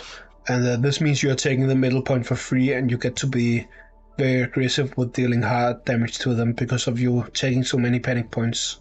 And then you can either be breaking this after, or you can start bringing some units out to hold down the board after you've taken it. This is a pretty decent opener too. And it's also a decent counter opener to your opponent doing the Gravedigger, because the Gravedigger is very slow. Like they only have a unit here and here. So unless the 1 key is enough to one-hit your droney, you can actually go here with the droney, then they hit your thing, then you can take this point and be annoying and take a lot of points like that. Yeah, so that's kind of how you deal with each of these openers. Against the droney opener, you just have to play for the board. So you play for taking the panic points back, essentially. So if your opponent's going here with droney, you're gonna be bringing out like a murder wing or any other flying unit to try and contest the border and take this point back. Or you could bring out snowball if you really want to. But yeah, you have to fight aggressively for taking back the panic point, because otherwise you're going to take insane amounts of damage. And it's very easy to end with hard rush on this map, because there's a stim pad right next to the hearts. So if they bring like a Hevo 2.0 and push, like force your units to either move away or get pushed off here, and then run their own units over here and start hitting your heart, then you are very sad. Then we have Xylo, and here I only have 2 openers. The most common one is again just snowball to the middle and place a 1 key here. This allows you to take control of the board very easily. And then you have the other opener, which is you bring Gravedigger, and you bring it up here or here. You can also bring it here. You break either of these 2 blocks, and you want to break the other one too eventually. And then you bring a 1 key to take this point still. The idea with breaking these points using the Gravedigger is that you can play for line attacks instead of having to go lob attacks to hit the middle point. And you can in the future also break either of these and then start hitting the opponent's heart for a bunch of damage. So it's kind of more about controlling this middle point than anything else. And the snowball opener is just I get to take the middle point for free very early, which is pretty good. How you counter these is essentially just playing normal, in my opinion. For this one, you either want to do the same thing and break these also, or you just want to bring your own lobber up here and start hitting back if they're trying to move here. And then the line attacks don't matter as much. If you do go for lobbing against this, you have to be careful that you don't end up having one of these get broken and then they invade on you and kill your stuff though. So you have to be very careful about that. But it's still, you can still play lobber into this perfectly fine, or you can mirror it and also go for line attackers. But this up here, you're just aiming to take back the middle panic point for free. So you could go like Boomer or some other tanky units out here to try and take this point, while making sure you can also, like you're not going to place it here actually, but the Boomer, you might place it here or here or here. Just want to be able to take the middle point back though, and bring some other units which can hit it. A common response I've actually seen is placing Spot here, then getting your own Gravedigger here. So you play for line attacks and you have a Spot early on that can force the opponent away and contests these 2 points. You can also do other stuff in that though. You can bring Murder Wing up here and then start breaking stuff, or you can just not play for the break and bring out units to take control of the points and fight for the Murder Wing. You don't want to try and poison the Murder Wing here though, because, or not the Murder Wing, the Snowball here though, because it will just run over to a healing spa and heal. So poison is not very good in this map, because this healing spa is kind of easy to use, in my opinion. But yeah, those are the only 2 openers I've really seen here. The Snowball is still by far the most common one. Sometimes you go Snowball into this though, you like bring this right after, depending on what you want to do. On this map, by the way, any units that can AoE push or pull are very good. So Attractor, what's the other one called? Oh, I'm forgetting its name. Repeller, that's the other one's name, are both very good, and Hero 2.0 is also very good. You can also attack the opponent's heart with the ability to push stuff off. So like if you have a repeller down here, you can move up here, either this point or this point, and then you can use the ability here to push a unit into the abyss if a unit is standing here. And with Attractor you can of course just pull stuff into the spawn. So those are very hard to play against on this map. Those are like the same thing with 2.0. There you just have to walk a step closer or stand on the lava or whatever you're doing. And you also just want to have pulls on this map, so like Mysomania and stuff, because then your opponent can't stand on the stim pad, because you will just place Mysomania here and pull something down. Unless they are of course threatening you back or whatever. But on this map you see a lot of that stuff. Agora is also absolutely busted on this map. It's like insanely strong. But Agora is insanely strong on all big maps if you have it. And then we have Magmificent, yeah.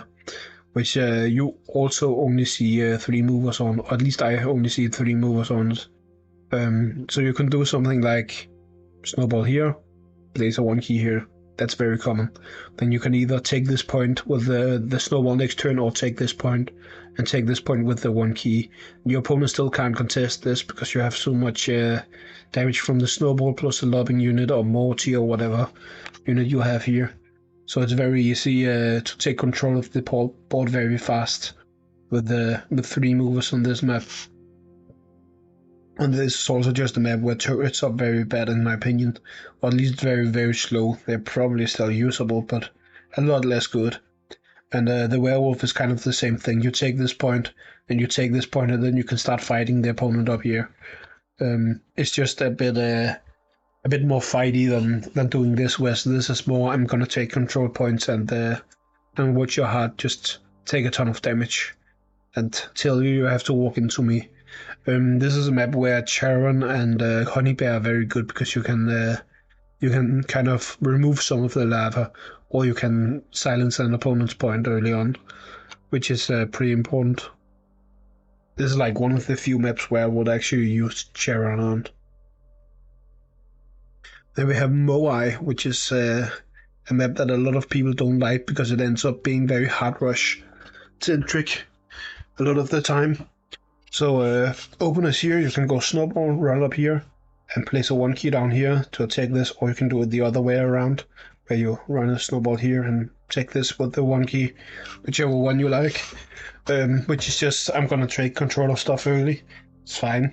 It's not that insane. Again, I like saving the snowball, so I'm not a big fan of that.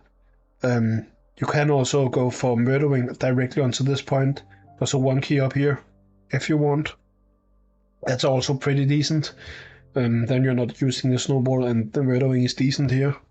So that's something you can do, I guess. A very common opener I see is just going for a bunch of 1 keys, either 2 or 3, and then you can save into something good. And the 1 keys will usually want 1 up here and 1 down here, or 2 down here, whichever one you're going with. And then you get to contest a bunch of points for free, and you kind of end up sacrificing some 1 keys to take control of this at some point anyway, so it's not like you're gonna get unit capped or anything. With this, I often, if I only go for 2, I often go for Evo 2.0 here, because it can push units, it can like go aggressive down here and push units away and stuff. You can also go 2 units into Crytpo and then start bringing a good 4 key after, like in Oculus. If you're going for this, you might be going for taking this point and then going with a bunch of 1 keys here, to bring the Crytpo down here, place a block here, or here for that matter, and then just start attacking the opponent's heart, which can be very annoying to deal with. Because then you don't have a way to get to his units, which is super annoying. So that's kind of the common openers here. And how you deal with them, like with this stuff, you're probably just gonna respond similar stuff, and also take control of the panic points and then fight for the board after. With this kind of stuff, you want to be able to make sure that you can contest down here, or you want to hard rush them faster. So like the 2 ways you can go is essentially that I'm gonna defend down here, so I'm gonna bring stuff that can break the blocks and like force the opponent away, I guess. It could be a lot of different stuff depending on what your collection looks like, or you can go aggressive up here and try and attack their heart, which is also a perfectly fine approach. You could do like squiggles or whatever if you want to go hyper aggressive, which really forces the opponent to focus on defending. But it's also kind of bad key wise to go for the opponent's heart early on, of course. But it can force them away from just attacking your heart, which is very hard to deal with. So yeah, there's kind of weird to like say what you're gonna do into this, because it depends a lot on what they follow up with. And if you try and defend against this before they have started going aggressive on you, then they will often just turn to another approach instead. But it often ends up being a hard rush map in my experience. And also from what I've heard from a lot of other high level players, this is often just both players running at each other's hearts to try and kill each other faster. I will say that Innocuous is very, very good here, because you can kind of like walk it down here, have it standing here, and then just attack the opponent's heart a bunch, which is very annoying. The same thing for your other 3 range units. Maybe not Jar, but because it doesn't deal enough damage, but it's fairly vulnerable. Like your opponent could attack it from a lot of angles. But the other ones are very annoying to have standing down here and attacking opponents, in my opinion. Then we have Phobos, which is a map a lot of players used to complain about being too player 1 favored. I actually think it might be player 2 favored at this point, like the second player favored, but it just depends on what your collection looks like, I guess. So the idea with this that you see most of the time is just the snowball opener. You're going snowball down here and you're going for 1 key. Then the snowball can either take this stuff down here or take this, these points, and the one key can go the other way. So you can take control of the entire board very quickly is the idea with this. And the other opener is going for double one key into a more heavy drop. I like Hero 2.0, which is why I put it here, because you can push stuff into the abyss, which is pretty good. But it could just as well be any other high cost unit or a combination of units that counter your opponent's opener. But the reason I've started to like this map a lot less as player 1 is that if you go for the snowball thing here and have a one key standing like, I don't know, here or here, whatever, that's like the common thing to do, then as this player you can do stuff like placing a Ginsting out here and placing like a Cassowary here or something like that, or you can even place the Cassowary here or here, depending on what you want to do. And this means that that the snowball kind of has a hard time taking control of one of the sides or the one key, because you will be able to kill it very easily. You can also do another opener or another counter opener, which is you break this block with your Gravedigger, and then you send a snowball up here to take this. Then you're again holding control of this part of the map. So you can kind of in a lot of the early stages where people didn't know what to do on this map, this opener just meant you took control of all of the points and the opponent's heart just died, which was the big problem. But as players gain more experience on the map, you end up with a lot more different ways of approaching it. I've also seen some people go Murder Wing here, Cassowary here, or another good unit here. Could be anything really. You can also place Murdering here if you want, and Cassowary here to contest the board. Those aren't the only units. You can just as well go Spot or Maggie, just good early game stuff, and then you save like one key or something for Hematic Ginsting, because Hematic Ginsting is very strong this middle point right here, because it can leap off, or not leap, it can AoE off of it. Which means if you put it here and you hit something with the AoE here, you are dealing insane damage. You could be hitting it anywhere. So the Hematic Ginsting is just a huge threat because it's doing AoE damage. And it's the same thing for the normal Ginsting, but the Hematic is just much harder to take down and fight actually. So that's also very good. I think Hematic is very good as second player here, if you have it at decent levels, of course. So yeah, that's kind of why I think it's not as player 1 favorite as a lot of people made it out to be at the beginning, and it might even be player 2 favorite really. You just kind of have to learn what to do into it. But there's a lot of different responses you can do to the snowball opener. You just need aggressive stuff that makes it so they can't take both sides of the map. There are probably also some openers that makes it so they can't take either side, which would be very good, but then it depends on your level, I think. Because if the opponent is over level, there's probably less of those openers.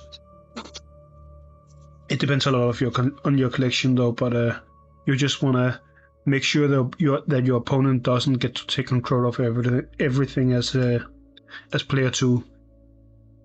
And as player 1, you either want to take control of everything or build up a strong board while keeping control of this stim pad, because the stim pad is very powerful to own. Then we have Vile Vortice here. And here we have another map where Snowball is extremely common as an opener, and I also think it's a very good opener that I do most of the time, where you bring the Snowball here, and then you bring a one key here, and you have a one key here, a Snowball here, and then you can take any of these points on the next turn if you want to. I don't really like taking this because it's easy to reach with the with units from spawn, so you often end up taking these 3 points early on, which is pretty damn good. And it's very easy to defend also, and then you can bring heavier units after. So I think that's a pretty good opener. If your opponent goes for Snowball plus one key, there are essentially two different paths you can go down. Path 1 is you hard contest this point up here, which you do by bringing your own Snowball up here, bringing a Cassowary or any other good damage unit here that can reach up here. So it could just will be Spot or Murder Wing or whatever. I think those are like the two most common ones. Murdering is probably the most common. Not murdering, Carousel is probably the most common, because then you get to save a key, and then you're contesting that point.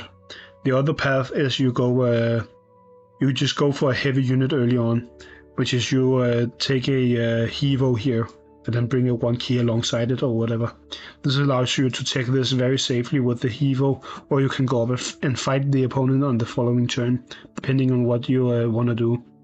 And then the 1-drop can take this point or this point if it needs to. Like if it's free, it can take this. It's not free most of the time, but it's an option if the opponent is playing weird. Most of the time you'll just be taking this with your 1 key and then fighting either side with your Hevo. The point is you either go hard all in on contesting the board, or you go for some heavy units to fight your opponent with early on, and then you abuse the healing spar with those units, so you want units that aren't undead most of the time, because being able to abuse this healing spar is very, very good early. And lastly, we have the werewolf opener, which is the exact same thing as the snowball. You take points early, and then it's very good for fighting, and since you have healing spars, it's very good because it can heal up, so it's pretty decent. There are also some players which like going Quagmire early on this map, which is either you do an aggressive opener, or you just go Quagmire, or you go for some slower stuff and Quagmire, whichever one you like. But Quagmire is decent because it can take a lot of points for free, because it's like hard to hit with multiple things. So the Quagmire is very good at taking points without being in real danger. The Cassowary opener here is just a counter opener to Snowball essentially, so you get to keep your own Snowball, where you put the Cassowary here and the 1 key here, and maybe 1 key here or whatever. Then you can take all of these points also if you want on the following turn, and the opponent can't Snowball to this point, because then you get to double jump on them. So it essentially ends up with the same thing as the first opener, except you get to keep the Snowball for later on, and you have another 1 key to throw into the fire when you need to, which can be both a good and a bad thing. So that's a bit more aggressive. You can also fight better with it because it's more combat focused. But yeah, all of these openers are fine, but there's not really a lot else like other openers you will see commonly used here. You have to be very careful about taking this point, because the opponent can both bring Loppers and they can bring Morty to fly over here and attack and stuff like that. They can also run there with their own Snowball and Fireball. So this point is kind of off limits until you have a unit that's tanky enough that it won't die from going there. Yeah, that's about that for that map, I think. Then we have the One Slur. This map, I believe they also changed to have the keyhole up here instead of down here on these points, which makes a pretty big difference in my opinion. I'm pretty sure that's right, but I'm not sure I have actually placed them perfectly because I haven't seen this map for a little while now. But there are essentially 2 different openers here. Either you run Snowball here and bring a 1 key to either take this or this, and then bring the Snowball over after, or you bring a Gravedigger out here, break this, and bring a 1 key. Those are essentially the 2 only openers that I ever see. And breaking this block, actually you would break this block, of course. I'm doing it on the wrong side, but you could bring the Gravedigger out here and break this block, and then summon a 1 key. And the good thing about breaking this block is that you get to move units out a lot faster, so you don't have to go all the way around here. You can just move them directly out. Makes a pretty big difference actually for tempo. And the Gravedigger is also just good because you can break these blocks or these, or you can put a block here if your opponent doesn't bring enough lobbing units. There's a lot of good things you can do with it. It's a pretty good unit on this map. The main thing about this map is just that you want units that can pull. So Attractor, Octonaudi, Miss Mofat, Akira, stuff like that is super strong here because of these Abyss tiles that you're kind of forced to play around. You can also break this point or this block, which allows you to move around a bit easier without being in the risk of getting pulled. But both Akira and Attractor are absolutely insane on this map. And the other pulls are just very good too, like Mysomania and Octonaughty, so you want to be using those. I only have one of those, which is Mysomania. Actual pushes can also be good, like ranged pushes, such as Hero 2.0, because you can push units into this block some amount of the time, and it's also just good to have as a unit. But those are like the two openers I see the most. With the Gravedigger opener, I will just mirror it most of the time. And honestly, even if the opponent goes for Snowball, I will often still just go for the Gravedigger opener because it's just that good. The Gravedigger opener is very good in my opinion. But the Snowball is also usable. There's not really a way to fight the Snowball early on if it takes this point though, so it's a pretty good opener too. You can go for the Snowball, then bring the Gravedigger on the turn after if you want. Either way is good. Then we have Agora, which I haven't seen in a very, very long time. I feel like they might not be putting this map in the pool, like intentionally, because people don't like it. It ends up being Storm-Made a lot of the time. The two only openers I saw a lot were Snowball on top of one of these points, and then a one key to the other side, or going for the Murderwing here, and then one key to either of these sides. And you essentially just play against it by trying to do the same, but on the other side of the map. Like you go for your own Snowball and take control of the map. And these points are kind of dangerous to take later on, so you might want to take those early if you can, because otherwise you are gonna get hit by stuff or get pulled and stuff like that.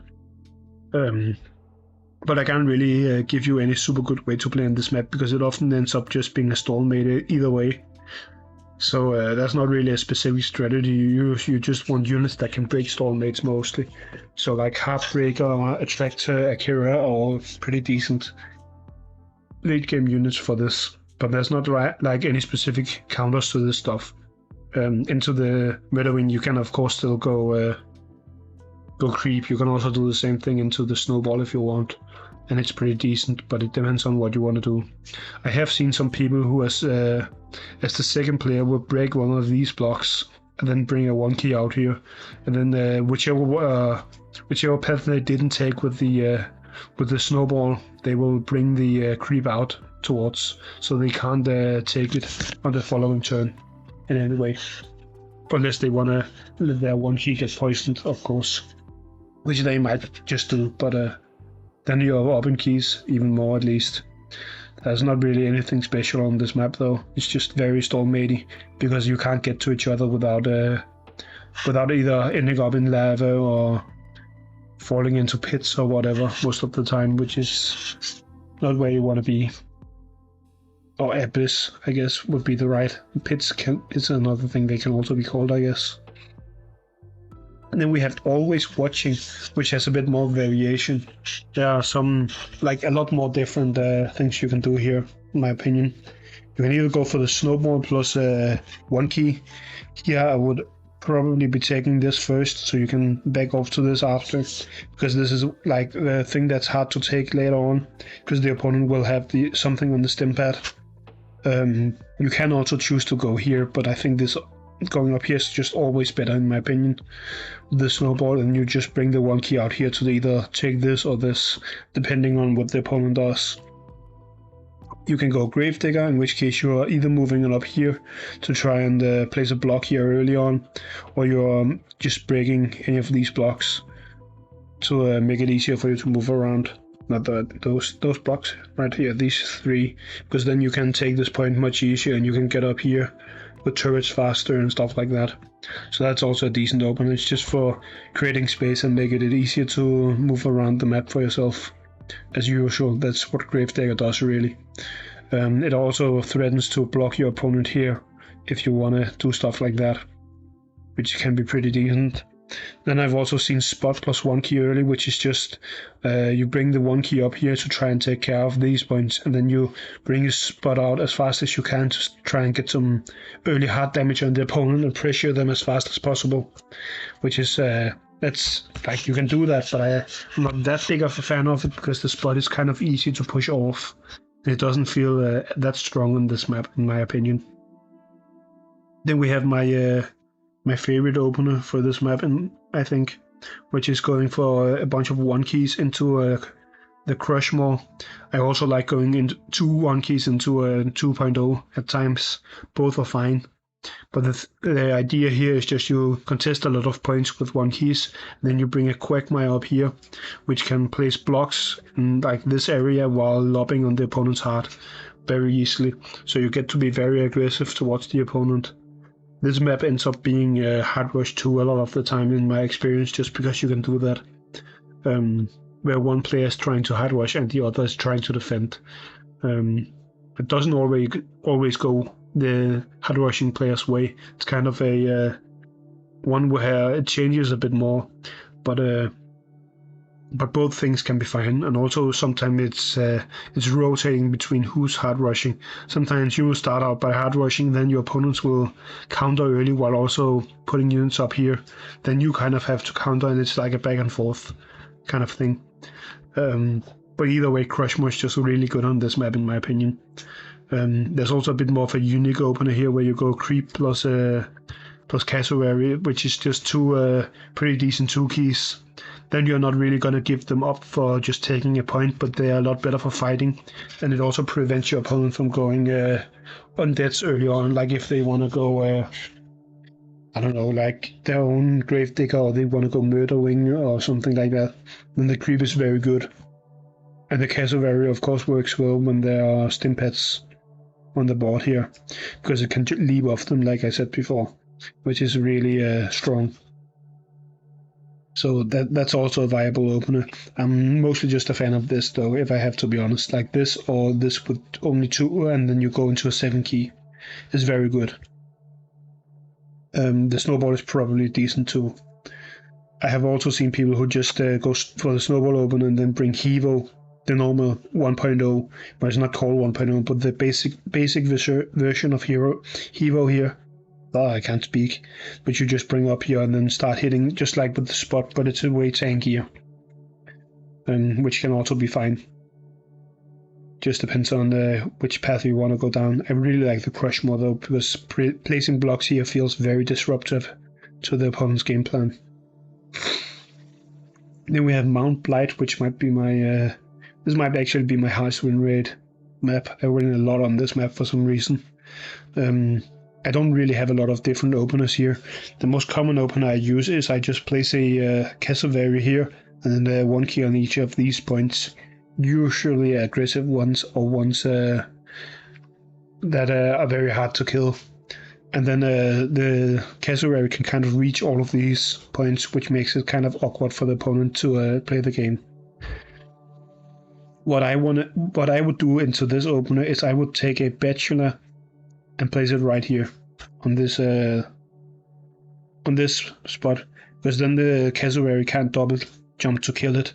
And then I would bring a unicorn out here to kind of contest all of these points and like get like either a 1 key or 2 key up here. And then you kind of have the entire board contested already, which is a fairly good response into that opener that allows you to not get overrun. And then we have the triple 1 key, which is just the exact same thing as the cassowary, except you don't get the thing where you can leap onto all of these points, of course. It's still just taking a bunch of points early though. This allows you to save 1 more key, so you can get a good 6 key if you want. And there are some pretty good ones, like going Hematic early on in this map, like Hematic Ginsting is very good. You also have the what's it called, cassowary plus creep opener I talked about from before. Here you will still be placing the cassowary here to reach all of these points. And then you bring creep either here or here, which the creep is just meant as like a a control tool for taking control of the board. This was also an opener that one of the Discord members apparently used, and they will just run onto the spar, of course. But if they are running onto the spar, that's probably good for you, because then you get to take a bunch of points and take control. And if you get all of these points, then you are dealing insane damage to the heart, because there is a lot of points, of course. I should mention, if you're playing defensive on this map, Honey Bear is also incredibly good, because you can silence 2 points very easily. Like if the opponent has these two, you just throw the bottle down here, and then you control this side of the board, and then the opponent is taking 400 damage each turn or so, and that's pretty good too. Often it ends up being more like Phobie combat focused, but it can also turn into control matches, depending on what each player is doing. But yeah, those are like the most common things. You really want a lot of early game stuff here. You're not going to go with just 1 unit, in my opinion, or 2 units for that matter, because you want to be able to take control of all of these points. So you kind of need a lot of 1-keys no matter what. And against this, you're just responding the same way, where you could take control of points and maybe bring some decent fighting units. Like, I really like the unicorn on this map actually, because like placing unicorn out here lets you kind of take control of all this stuff and place down some very good traps here, which is pretty good. And then we are already on the final map. Well, not already, it's been a bit, but we are on Hold Still now. This is a weird one, because you can't actually reach the middle point with a snowball either, but you can still go for the snowball opener if you want to. So I'm actually just going to start from the top. We have the Gravedigger opener here, which means you are breaking this or this block. You can also break this, I guess, but that would be really odd. You're not going to be breaking this. You're going to be breaking either of these two, really. Then you want to bring one of the poison 1-keys, and the reason why you want to bring a poison 1-key is because otherwise your opponent will respond by either breaking this or this block and then putting a snowball here. So then they're getting to take the middle point for free. What you want to do is you want to break one of these and then place your poison 1-key here. You don't actually want it on the point because you want to be able to take this point on the following turn. So you place like your 1-key here, poison 1-key here, so it can reach the middle point if the opponent goes snowball, and it can also reach the top point here. And on the following turn, you can just take this point and this point with those, while having better access to the board because you have destroyed some of these blocks. This is a very common opener that you see a lot. Although a lot of people don't go poison 1-key against me, and they usually end up regretting that very much, because I will do the snowball thing every time, and it's often very advantageous to do that. And they also often place their 1-key here, which I think is a mistake. I think it's much better to have it up here so you can take this thing if possible, or if needed. Then we have the Droney opener, which is essentially just a snowball substitute, because snowball can't reach the middle point. So you go Droney, you run all the way here, then you bring a bunch of 1-keys to try and take control of all the points and do a bunch of hard damage early. That's fairly simple. It's just a play for taking control of the points, so you can either force your opponent to walk into you later on, or you can go for a hard rush if they are running too slow. Then there's the Murder Wing opener, which is also fine. That allows you to not bring a poison 1-key, but another 1-key if you want. And it's fairly common if you don't have a lot of other stuff. Then you fly the Murder Wing onto here, and then you bring the 1-key out here, or whatever. Then they also can't go to the middle point, and you have a Murder Wing that can contest stuff, which is pretty decent. So that's a fine opener too. With this opener, where you go snowball here, you're actually not contesting the middle point in the same way. You are going snowball and you're running it quickly as far up here as you can. You want it anywhere up here where you can still reach this point. And then on the following turn, you're going to run to this point with a snowball, place a 1-key either here or here, and then you're going to put either you're going to do the Gravedigger thing where you break here and put a unit here, or you're just going to put another unit here, and then you can take a lot of points early.